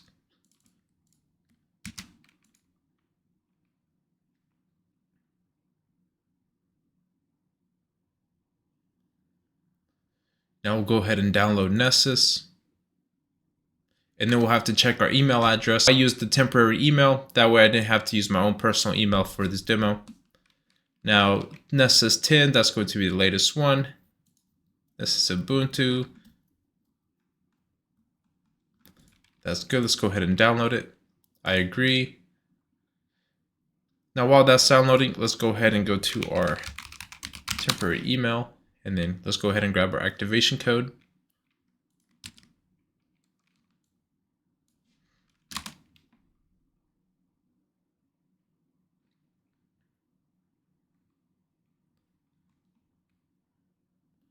Go ahead and click copy. Now it looks like we have the file downloaded. Let's go to the folder. Let's Go ahead and open up File Explorer, navigate to our Downloads folder. Nessus, that'd be an install, or let's do dpkg-i and then the Nessus file. Let's go ahead and zoom this in for you guys a little bit. Now it's going to unpackage the Nessus file and install it. Give that a second or two to run. So now we can start the scanner by typing the following. Let's go ahead and type this, or just copy and paste it. And then go to the following URL. Go ahead and copy. Then we'll go ahead and paste it. Let's go ahead and grab my activation code again. Now you'll see this warning, potential security risk ahead. Go ahead and just click advanced, and then we can just accept the risk and continue. Basically we just need a proper TLS or SSL certificate, which is fine. So it's just going to be running locally on our Cat Linux, so it's fine. We don't really need a new certificate. So now it's going to upgrade the database. It's initializing everything. Now it says, welcome to Nessus. Since we have internet connection, we don't have to register offline, so we can just go ahead and continue. Let's go ahead and click on register for Nessus Essentials. Let's go ahead and try to zoom in on that. We get an activation code. We already got one, so we can skip this part. Let's go ahead and paste our activation code. Hit continue. There's a license information. Continue. Now let's create a tenable username. We'll just go ahead and call it Nessus, and then whatever password you want. Now the setup is complete. Now it's initializing. It's going to download all the updates and plugins it needs. Again, it may be wise to go ahead and take a coffee break. This might take a minute, so we'll see you back when it finishes. And while this is doing its thing, you may lose connection to the actual Tenable console, but that's okay. That means it's probably just rebooting, loading up, and upgrading and installing all the updates. So now we see it's rebooted, and now we are presented with the Tenable Nessus Essentials console. So now we installed Nessus. Let's go ahead and scan our target machine. We'll go ahead and do that in the next video. So now we see it's rebooted, and now we are presented with the Tenable Nessus Essentials console. So now we installed Nessus. Let's go ahead and scan our target machine. We'll go ahead and do that in the next video. Now we see that our Nessus loaded up, so we can go ahead and full screen this real quick. Now we can go ahead and run a new scan or set up a new scan, and we'll just do a basic network scan. So we'll go ahead and select that. Now, before we set our target, we'll need to discover our target IP. So we can go ahead and open up a terminal. Since we don't have the credentials to log into this Windows 7 VM, we do know that our current IP by running ifconfig. And by running ifconfig, we see our current IP under the ETH0 or Ethernet 0 adapter is going to be 10.02.15. Now we can run net discover. And then the -R option will specify the network range. So we'll just type in our Kali IP and then a /24 for the subnet 24. And then we'll see if it'll listen for any IPs that stand out. So these first three IPs are just VirtualBox network adapters. We don't really need to worry about those, but we do see a 2.17. So we'll go ahead and take this IP and we'll input it into our target field. We'll just name this Windows 7. And that's just for the generic schedule. If we wanted to set a schedule scan for our host or the target VM, we could set up the schedule. And then notifications, discovery, what kind of scan? We'll do scan all ports. The assessment, what kind of assessment type? Scan for known web vulnerabilities, quick, complex, or custom. We'll just leave it as default. And then the report, we can leave all this default. Advanced, what kind of scan type? Scan low bandwidth, in case you need to prioritize your network bandwidth. That way you don't consume too much, you could do that. But since it's just going to be our virtual network, we'll just leave it as default. And then credentials, if we wanted to set up a credentialed or authenticated scan, we can set up the credentials here, but we don't know the credentials. And then all the default plugins that it's going to use to scan our targets that we specify. So we can go ahead and hit save. Now we see our Windows 7 scan was created. Let's go ahead and click this launch button over here. So go ahead and click that to launch the scan. This may take a while to run, so it kind of just depends on your network speed. So while that's running, go ahead and maximize that so you can see. And now that we see it running, we see this little spinning icon over here showing that it's running. We go ahead and click on the scan, and then it'll populate the host and the different findings that it may find. So 10.02.17, vulnerabilities 19 informational findings so far. You see it's a basic network scan for the policy. Status still running. Severity based is going to use the CVSS v3 to score the vulnerabilities. And then scanner, local scanner, that's this Nessus Essentials over here, and then the start date. Now we see it's populating the vulnerabilities in a pie chart based on what it finds. So 83% right now is going to be informational. We did find a medium finding over here, so one medium finding. Over here on this tab, we can look at the vulnerabilities more in depth. So we see SMB signing not required. That's a vulnerability in itself. SMB, multiple issues, and then et cetera, et cetera. And now on history tab, we can see the history of the scans that we've launched.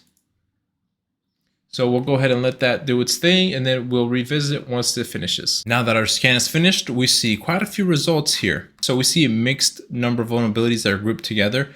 To fix that, we can go to this settings icon over here and then disable groups, so that way it disables the grouping. Now over here we see two criticals, MS11-030 vulnerability in DNS resolution could allow for remote execution or remote code execution. That is a pretty critical vulnerability. And then we see unsupported Windows OS. Windows 7 Professional is no longer supported, so that is a valid, true positive vulnerability. Then MS17010, this is going to be the vulnerability, aka also known as EternalBlue. So we'll be able to actually put this exploit into use and have a practical example of getting remote code execution on the Windows 7 machine. Then MS16-047, another SAM and LSAD. Then SMB signing, and then everything else. Over here, Nessus scan information, that'll be details about the scan that we kicked off, OS identification. So it's saying it's a Windows 7 Professional, confidence level 99, and then how it was able to detect that it was a Windows 7 VM. So let's say you're starting on an engagement, you would utilize Nessus or any other vulnerability scanner to scan the network that you have authorization to test on. Usually you'll get a network range or maybe a subnet or some URLs. You could perform the network scan or a web app scan using Nessus and then start from there, see if we can identify something like this, like some of these unsupported OSs, maybe it picks up on services as well. You never know. So it's good practice to do a vulnerability scan while you're pen testing as well. And that'll be it for this video. Now, once you're done with your Nessus scans, it's done. Now we need to export the report. So we like to export in a .csv format in the real world. I mean, it's up to you. I mean, everyone has their own preference, but preferably working in vulnerability management, I like .csv files. So we'll go ahead and go to report. Go ahead and click CSV, and then we'll just go ahead and select all. Now we want to generate the report.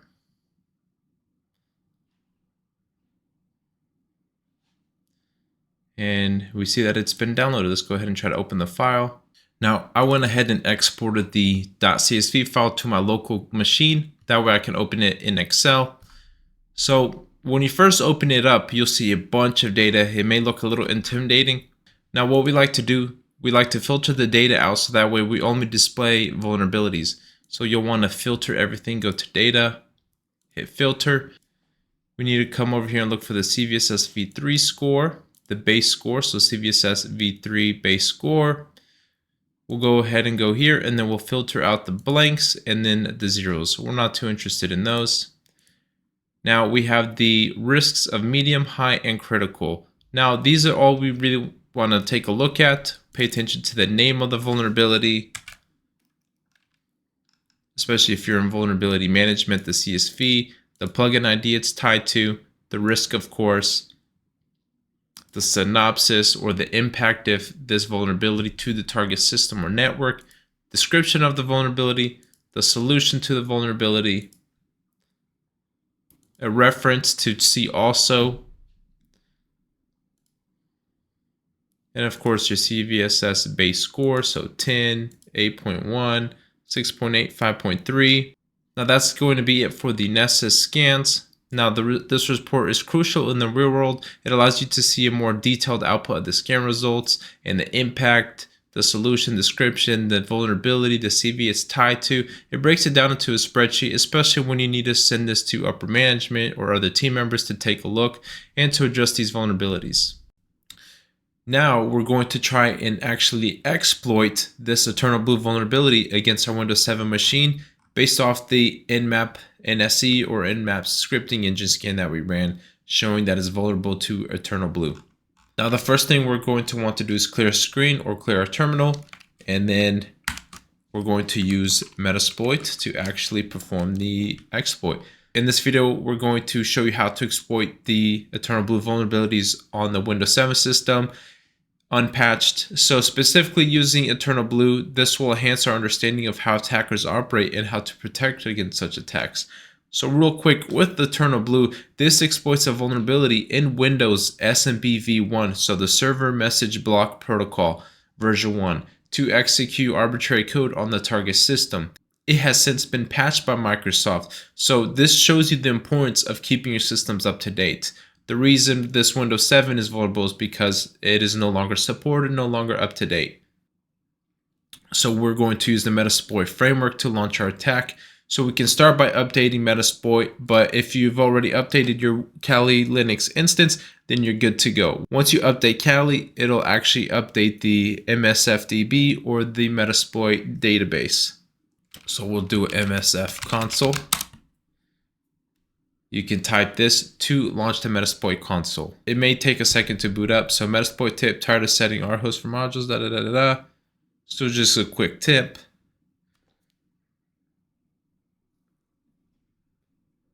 While that spins up, we can go ahead and open up a new tab just so we can make sure we have our IP correct. So the 10.02.15 IP is correct. That'll be our local host IP. And we still have the 2.17. We can quickly do a ping 10.02.17. And then that is our Windows 7 TTL 128, just to double check. Cool, so looks like this finally booted up. So it looks like you're trying to run the module. It'll show you a different banner. So this is a cool little banner. Shows you that Metasploit has over 2,000 or 2,000 exploits. 2,000 exploits is a ton. 100 or 1,200 auxiliaries. So this is like your scans and checkers and things like that. Post-exploitation scripts, payloads, encoders, NOPs, and then 9 evasion techniques. So there's quite a lot. And then to learn more about Metasploit, you can visit docs.metasploit.com. So now EternalBlue, we can just search MS17-010 or EternalBlue. It's all up to you. So now we're going to configure the exploit once it finds it. So once we search for the exploit, we're going to look for it. Then we're going to set the target IP, which we will see here in a second once we find the actual exploit to use. Now we got the results. Let me go ahead and widen this out a little bit. Try to make it a little bit neater, easier on the eyes, things like that. So let's go up arrow, search MS17. So now the exploit MS17-010 for EternalBlue, we'll look at the exploit Windows SMB MS17_010_ EternalBlue. So we'll go with this one. So we'll go with the first one. We can hit use. So we can type out use to select the module or the exploit we want to use. You can either type this out or the number, which is the identifier for this exploit name. So we can just use 0. Now populates over here, MSF6 exploit Windows SMB MS17-010 EternalBlue. So that's what we want.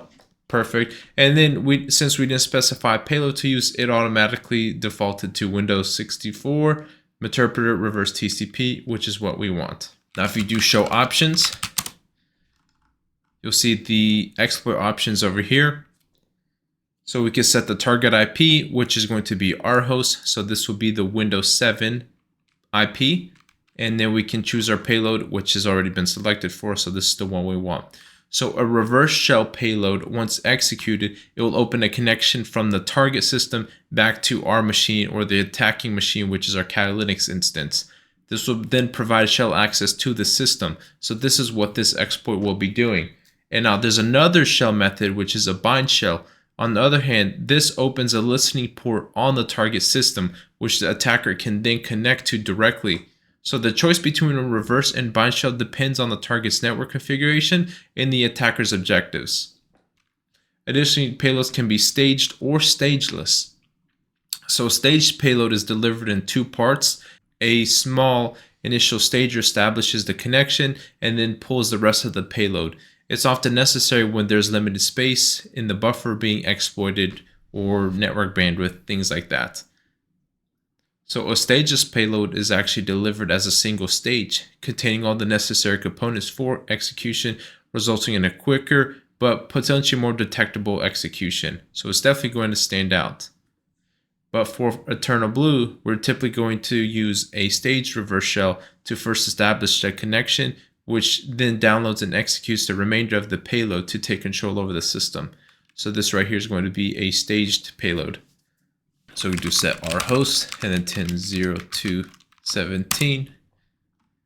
And then let's see if we need to set our port. So by default 445, that's good. Domain, don't need to do that. Password user, don't need to set that. Verify architecture, true, that's set by default. Verify target, true, default.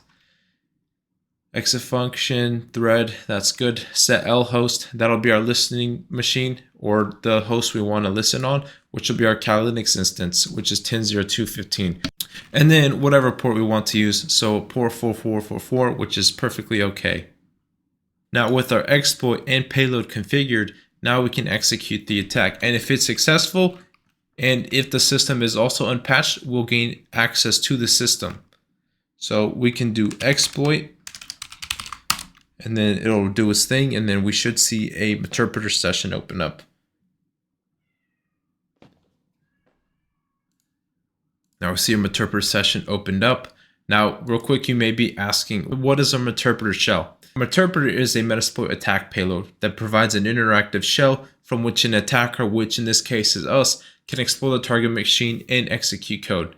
So interpreter is actually deployed using in-memory DLL injection. So what this means is interpreter will reside entirely in memory and it'll write nothing to the disk.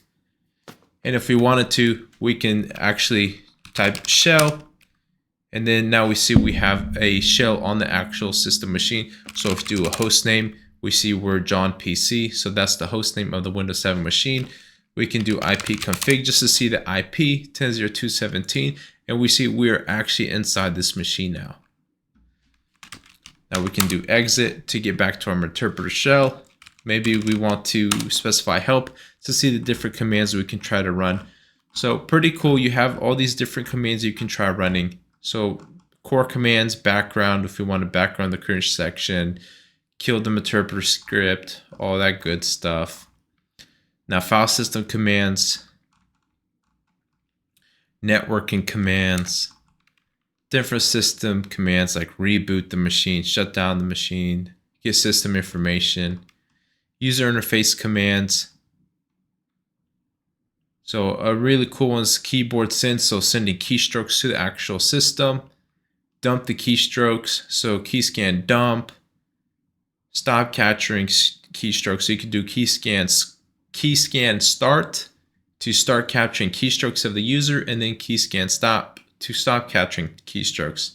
Then you can move the mouse, watch the remote user desktop in real time, take screenshots, change the interpreter's current desktop, webcam command. So if they have a webcam, we can start a video chat, record audio from the microphone, take a snapshot from the webcam and, see the user itself.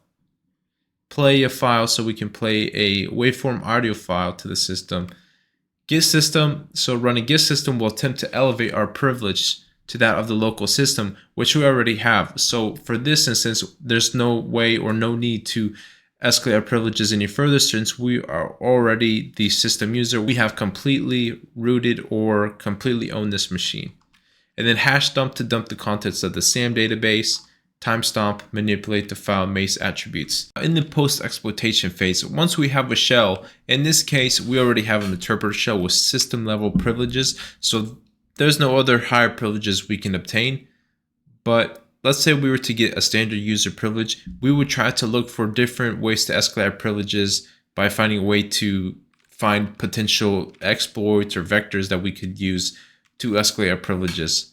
Now we can perform system reconnaissance by using commands such as sysinfo. This will show information about the PC. So Windows 7 shows the build, service pack, the hostname, architecture, things like that. We can show running processes by using PS. So we see all these running processes, what user owns that process, and things like that. And then we can also check active network connections. So we could do netstats to see what kind of connections we have. So we have an established connection from our Kali instance on port 4444 established. So we could see if there's any other connections that have been established. This will help us understand the system that we're operating in. So in the privilege escalation tactic, let's say we were just a standard user privilege, we would use a tool like Windows Exploit Suggester. So let's go ahead and open up our browser. Windows Exploit Suggester. And then we could try the first one, the Anon Cyber Labs Windows Exploit Suggester. Now I'll leave a link here in the description. So what you would do is you would run this Python file --update, and then this will create a file in XLSX format. So this will just be a simple spreadsheet file. Now this will be used in the later command over here, Windows Exploit Suggester.py --database. So this XLSX acts as a database file that holds all the potential exploits that we could try. And then you would run a system info on the target machine just like this. So you would do shell system info. So we'll go ahead and collect that. And then we'll type in the system info output, and then this will generate a list of potential exploits we could use to escalate our privileges. Now we can go ahead and try that. We can go over here, copy this, open up our new tab over here, clear that out, and then we could do a quick git clone to pull this file and download it. Now if we do a quick ls, we see we have this Windows Exploit Suggester. We can go ahead and cd into that, and then we see we have the Python file. So let's do Python Windows Exploit Suggester --update, and then this will create. May have to do Python 3 actually, so let's go ahead and do Python 3. May need Python 2, so let's try Python 2. There you go, initiating WinSploit. Let's say you don't have Python 2, make sure you install Python 2, and then it'll create this XLS file. Go back over here, and then we'll have to run system info on our actual attacking machine or our target machine. So what you'll want to do is just copy all this. So once you have that copied, we can open up, let's say, let's just do a gedit and then system info -output.txt. Hit enter on that. Should open a blank text file. Go ahead and post your output over here, save it, and then X that out. Now back to the command, we can see now we'll have to run the Python Windows Exploit Suggester file, the database argument, and then the system info. So Python 2 Windows Exploit Suggester --database, and then the XLS file. So 2023, tab to autocomplete that. Now we'll run system info to specify the system info file from the target machine we just ran. So we'll go ahead and do system info output, then hit enter. Now, if you come across an error asking for an XLRD upgrade, the Python XLRD library, you could try this fix over here, wget https, and then this following URL, python get pip py, and then this command over here, and then that should fix that problem. Now scroll back up in case you had an issue. If not, no worries, just run this command, hit enter, and then now it should run through and identify any potential vectors or any, let's say, MS files or CVEs we could use to try to escalate our privileges to that of system level. So we see we get quite a few results. And then you can scroll through and look through these things and find out exactly what these are by looking at the resources listed below the output. These brackets will have the actual name of the potential exploit, and then the files underneath or the links underneath are the resources you could check out, or just click on the link to take you to that exploit. So a Microsoft Windows kernel denial of service, we don't want that. We see right over here, Microsoft Windows kernel targeting the sys file, and it's a privilege escalation vector. So this is perfect. This is something we could try theoretically if we didn't have the already system level privileges.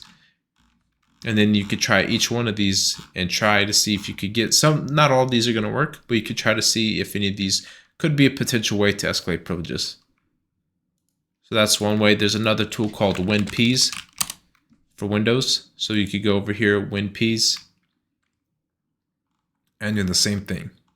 And then we can see here are the releases for WinPs. So the LinPs ones is actually going to be for Linux. So if our target system was a, let's say, Metasploitable, the Metasploitable VM, we could try this LinPs out on that. But since our target system is Windows 7, we'll have to use the WinPs. And in this case, the 64-bit architecture one, as shown in the system info output. See if this will load.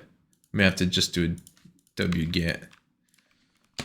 So clear that out, cd backwards, and then just do wget. This should pull the file. And then we see we have our WinPs exe. So there we go. Now the next trick is going to be trying to get this onto the actual Windows 7 machine.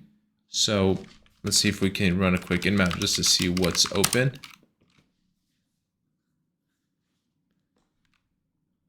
And then now you could try to actually find a way to download this file onto the target machine. We could try, let's try running a, let's try hosting up a web server on Kali instance and seeing if we can pull it directly onto our Windows machine.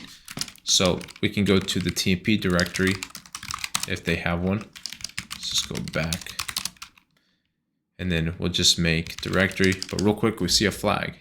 So we could do type to read the flag, flag1.txt, and boom, flag access the machine. So we are able to get a flag onto the actual machine. Go ahead and do make directory, and then we'll do temp, cd temp. Now we're in this. And then we see that, but let's go ahead and open up a new tab. See if I can minimize this.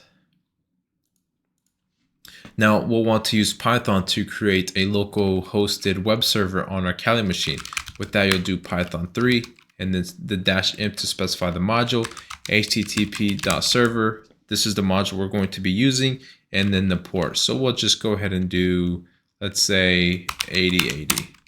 And then we're serving HTTP on 0000 port 8080. So if we just go ahead and do our Kali Linux IP at 8080, we'll see the directory, and then we should see the WinPs x64.exe. Now we can use curl. So curl command to download files. We can use curl since our Windows machine is going to have the curl command. Well, I guess curl isn't on here, so let's see if certutil is on here. So we'll use certutil. So we'll do certutil download file. So this is exactly how you would do it in the real world if you didn't know the exact syntax for the commands. And this is perfect. This is exactly what we need. certutil.exe URL cache -f to specify the target URL, and then the executable bad.exe to save it as this output. So this is exactly what we can try. So certutil, so certutil.exe -url cache -f to download the file, and then the directory name. So we could just do that, paste it, and then specify the file WinPs x64.exe, and we'll just save it as WinPs.exe. Now you see online, and it said certutil URL cache command completed successfully. Go ahead and do a quick dir, And then we see we have this one piece file. So let's go ahead and run it. Now another post-exploitation technique we can try is using hash dump. So hash dump will actually dump the hashes of all the users, and then we can attempt to crack it. So this is going to be the NTLM hash, but this is the part that we're interested in. And then we can attempt to crack this by using CrackStation, or we could use any password cracker tool on our Linux locally. But for the sake of time, I prefer using this. Saves me time and effort. Then we'll crack the hash, and then we see we got a password for the hash. Now we can go ahead and try to access the machine and log into Windows 7. So here's the Windows 7 machine. We see we are the John user. So go ahead and type in this password.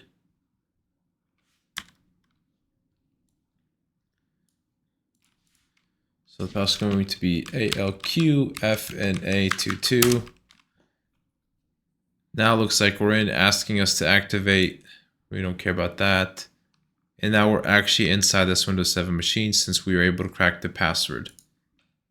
We could also utilize a command like ARP to find other IPs that are in this network that we could potentially try to enumerate a little bit further and see if we can access those devices as well on the local network. And then by understanding the route, we can understand how the network is segmented. This could reveal additional targets that could help in lateral movement. Now for persistence, we could try using Interpreter to set a payload as startup, but we won't get into all that. There's another way to gain persistence. Let's say John found out his account was compromised, so we can try creating a new username and password on this Windows 7 machine to therefore have consistent or persistent access once we close this shell out. And of course, you want to clear your event logs. So we can do something like clear EV to clear event logs. This will wipe out all the recorded events that we've created on this machine. And of course, you want to document every step of the way that you performed to get to this point of getting system level privileges. Document it well, be able to explain it, be able to demo it. That's something that you're going to want to communicate to the client ASAP if you're able to exploit something of this criticality. Now we're going to head on to Metasploitable 2 and see what kind of exploits we could use, see what exploits we can find, see what kind of vulnerabilities we can exploit, and see if we can get system or root level access against the machine. So I ran this Nmap scan against our target, and we got a pretty detailed output over here. So I'll go ahead and open up a new tab if I can get to it. Let's zoom in a little bit. So we see that we have port 21, FTP, and then we have this version of FTP. Let's see if there's an exploit associated with this. We'll look up on Searchsploit.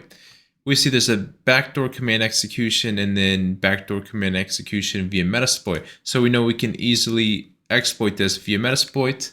And we'll go ahead and open up MSF console. So let's start that up. And then we'll search for this specific version. We see there is a backdoor. So this is a backdoor command execution. Let's go ahead and use 0, show options. We can use the default payload option that was set for us. That's cool. And then we can set our host to our Metasploitable machine. Everything looks good here. Let's go ahead and run it. So there's the banner. Please specify the password. Backdoor service has been spawned. UID equals 0 root. Found shell command shell session 1 opened. Let's go ahead and see who we are. Who am I? Looks like we are root. So it looks like we have full level access, root level privilege on this machine. Now let's see if we can get a more stable shell. Let's go ahead and look at a tool called Hack Tools.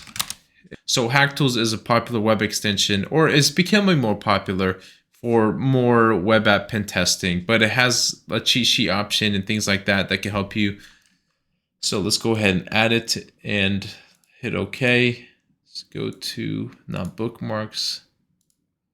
Go over here. Let's go ahead and pin this to toolbar. It has this little Fedora looking hat thing. So Fedora, let's go to TTY spawn shell. Let's see if we get a more interactive shell. So now we have a proper looking shell, root at Metasploitable, Whois root ls. So it looks like we have full root level access. So let's do cat etc shadow. Now we can see all the hashes on this machine for the root user, klog msf admin, and that is the first exploit on this machine. We saw there was another exploit, another Python file over here that looks like it's not going to be using Metasploit. So usually if you see a .rb or .ruby file, that's going to be for Metasploit. But this looks like a manual way to exploit this vulnerability. So let's go ahead and give this a shot. So we can do a copy, user share, exploit db, exploits, Unix, then remote 49757 to copy the file. And then we can specify a dot or a period. So that way it copies that exploit to the current directory that we're in. So hit enter, do an ls, and then we see we have our file here now. Now we could do gedit to read the file contents if we wanted to. Let's go ahead and just run the file and see what happens. So here's the usage. So Python, the file name, and then specify the host. So we're missing the host, so we can just do 10.02.18. Try that again. Success shell open, send exit to quit shell. So who am I? Looks like we're root, ls. See if we can get a more stable shell. Go to the TTY spawn shell option, copy this bad boy, and then paste it. And there we go. Looks like a proper shell to me now. Do cat etc shadow again. Boom. And that is the manual way to exploit this FTP vulnerability. Now let's go ahead and try to exploit port 445. This is going to be the Samba running on the Metasploitable 2 machine. Now we see that we have an exploit, or not an exploit. Now we see that we have a version of 3020 Debian. We can take this version and then let's see if we can use search exploit. See if it finds anything. Let's try to make this a little bit more vague. Let's remove Debian. Okay, let's try removing SMBD. So we see format string security bypass. We see username map script command execution Metasploit. So it looks like we can potentially exploit this via Metasploit. It is the correct version, so anything under 3020. So Samba, remote heap overflow, text file, denial of service, we're not interested in that. So let's go ahead and try to take a look at this in Metasploit. So let's go ahead and run Metasploit. Cool, now let's go ahead and search for the Samba version. It's a little slow on my end for some reason. Cool, looks like this is going to be our only option, so just use 0, show options. So let's go ahead and set the R host to our target, Metasploitable 2, which is 2.18. Set our port to 445. Payload options, so it defaulted to CMD Unix reverse netcat. That's fine, shouldn't be an issue. If it throws up an issue or any kind of error, then we can use a different payload option, but this is fine. Lhost 2.15, that's our cat Linux host. Lport, that's all fine. We can check if config to double check that our Kali IP is the same, so it looks good. Now we can do run or exploit, either or works. Go ahead and run it. Started reverse TCP handler. Command shell 1 open, so shell session 1 opened. ls, who am I? Looks like we are root. Now let's see if we can get a more stable shell. Just need to use hack tools real quick. Cool, so let's see if we can find a more stable shell. Let's try this first option. See if this will work for us. Yep, and there we go. Now we see we're root at Metasploitable. do ls, who am I again, cat etc shadow, and boom, we have full access to this machine via the Samba exploit. So pretty awesome. Now, an interesting port that we see in our Nmap scan result is 5900, which is the VNC port.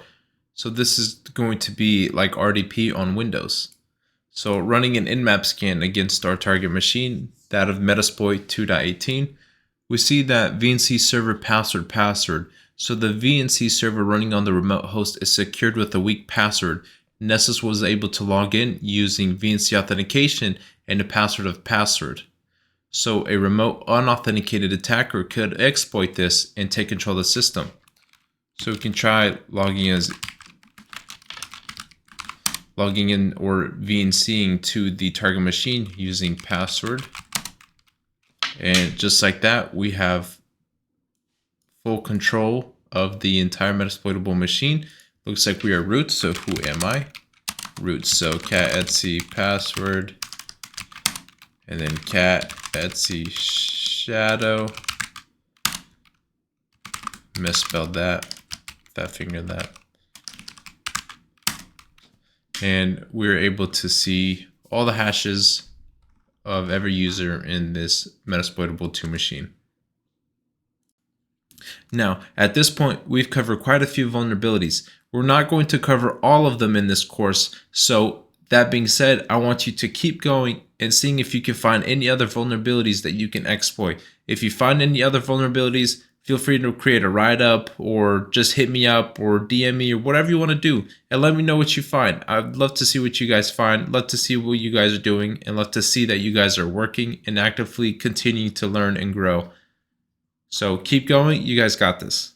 Now, if you don't already know, ChatGPT is a powerful AI tool that you can use to help you understand. You can pretty much do anything you want with it. So ChatGPT can help in pen testing and can be beneficial for both beginners and experienced pen testers. We're going to do a quick guide on how you can utilize ChatGPT effectively.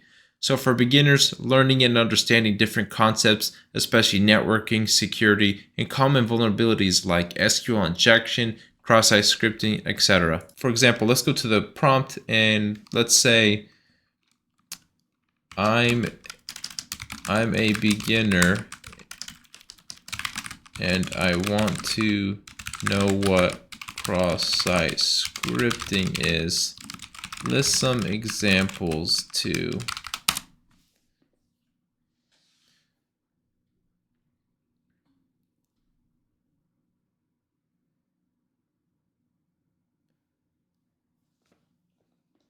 As you can see, it's typing out and it's telling you exactly what cross-site scripting is, the different examples, so stored or persistent cross-site scripting, reflected, non-persistent, DOM-based. Maybe you want to, show me some example exploits of cross-site scripting. Maybe after you learn cross-site scripting, you want to test this out on your own side, on your own systems, etc., things like that. Here's JavaScript code that sends cookies to the attacker's server. So this is a potential stored cross-site scripting you could try out. Reflected cross-site scripting, DOM-based. Here's some common payloads: stealing cookies, displaying an alert, redirecting to a malicious site, keylogging. Some mitigating factors you can take. Now let's say you want to learn about a specific tool like Nmap. So explain how to use Nmap for network scanning.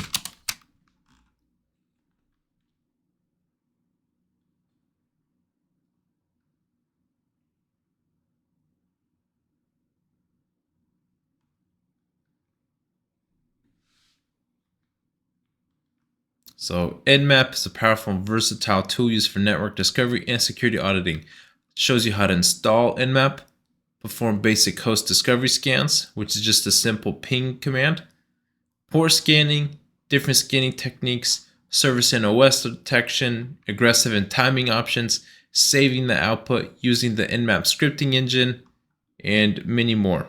Let's go ahead and say, says reporting. So reporting is something we don't all like, so not everyone is going to like reporting.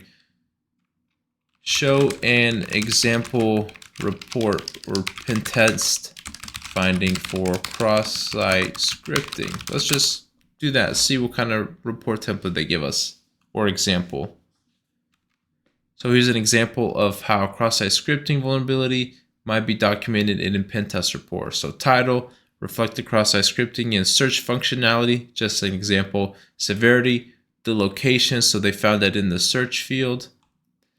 The description of the vulnerability, the technical details, so showing you the actual script that you may have tried and actually may have worked.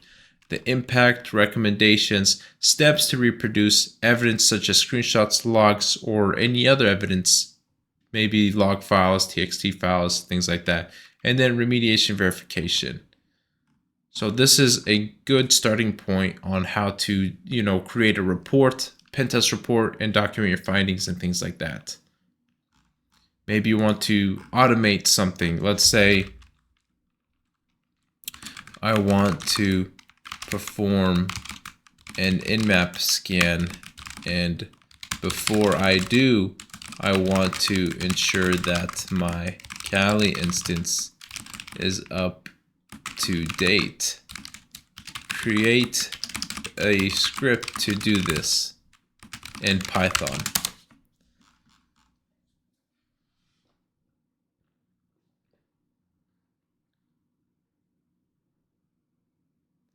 So now it's going to create you an actual script you can use that'll update your Kali instance before it runs any kind of Nmap scans. So here's a basic Python script that you can use as a starting point. This script assumes you have Python installed on your Kali system and you have the necessary permissions to perform system updates and run Nmap scans. So the script will use the subprocess module to execute system commands for updating Kali and then initiate an Nmap scan. So it tells you how to run it, what to do before you run the script, and important notes to take before, just kind of a courtesy, make sure you have access and permission to perform scans and things like that. Now the next thing you could do is, let's say you have a specific inquiry about a Microsoft security vulnerability. So explain what MS17-010 is. Dumb it down for me. Not saying y'all are dumb, but sometimes I'm dumb and I like it to be kind of easy to digest, easy to understand.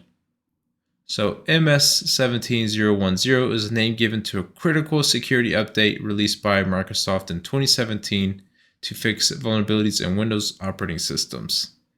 These vulnerabilities were found in part of the Windows called SMB server message block used for sharing files, printers, and other resources. Then it explains what SMB is, what is the problem with the vulnerability, what is the specific MS17010, why it's important, and a quick little summary.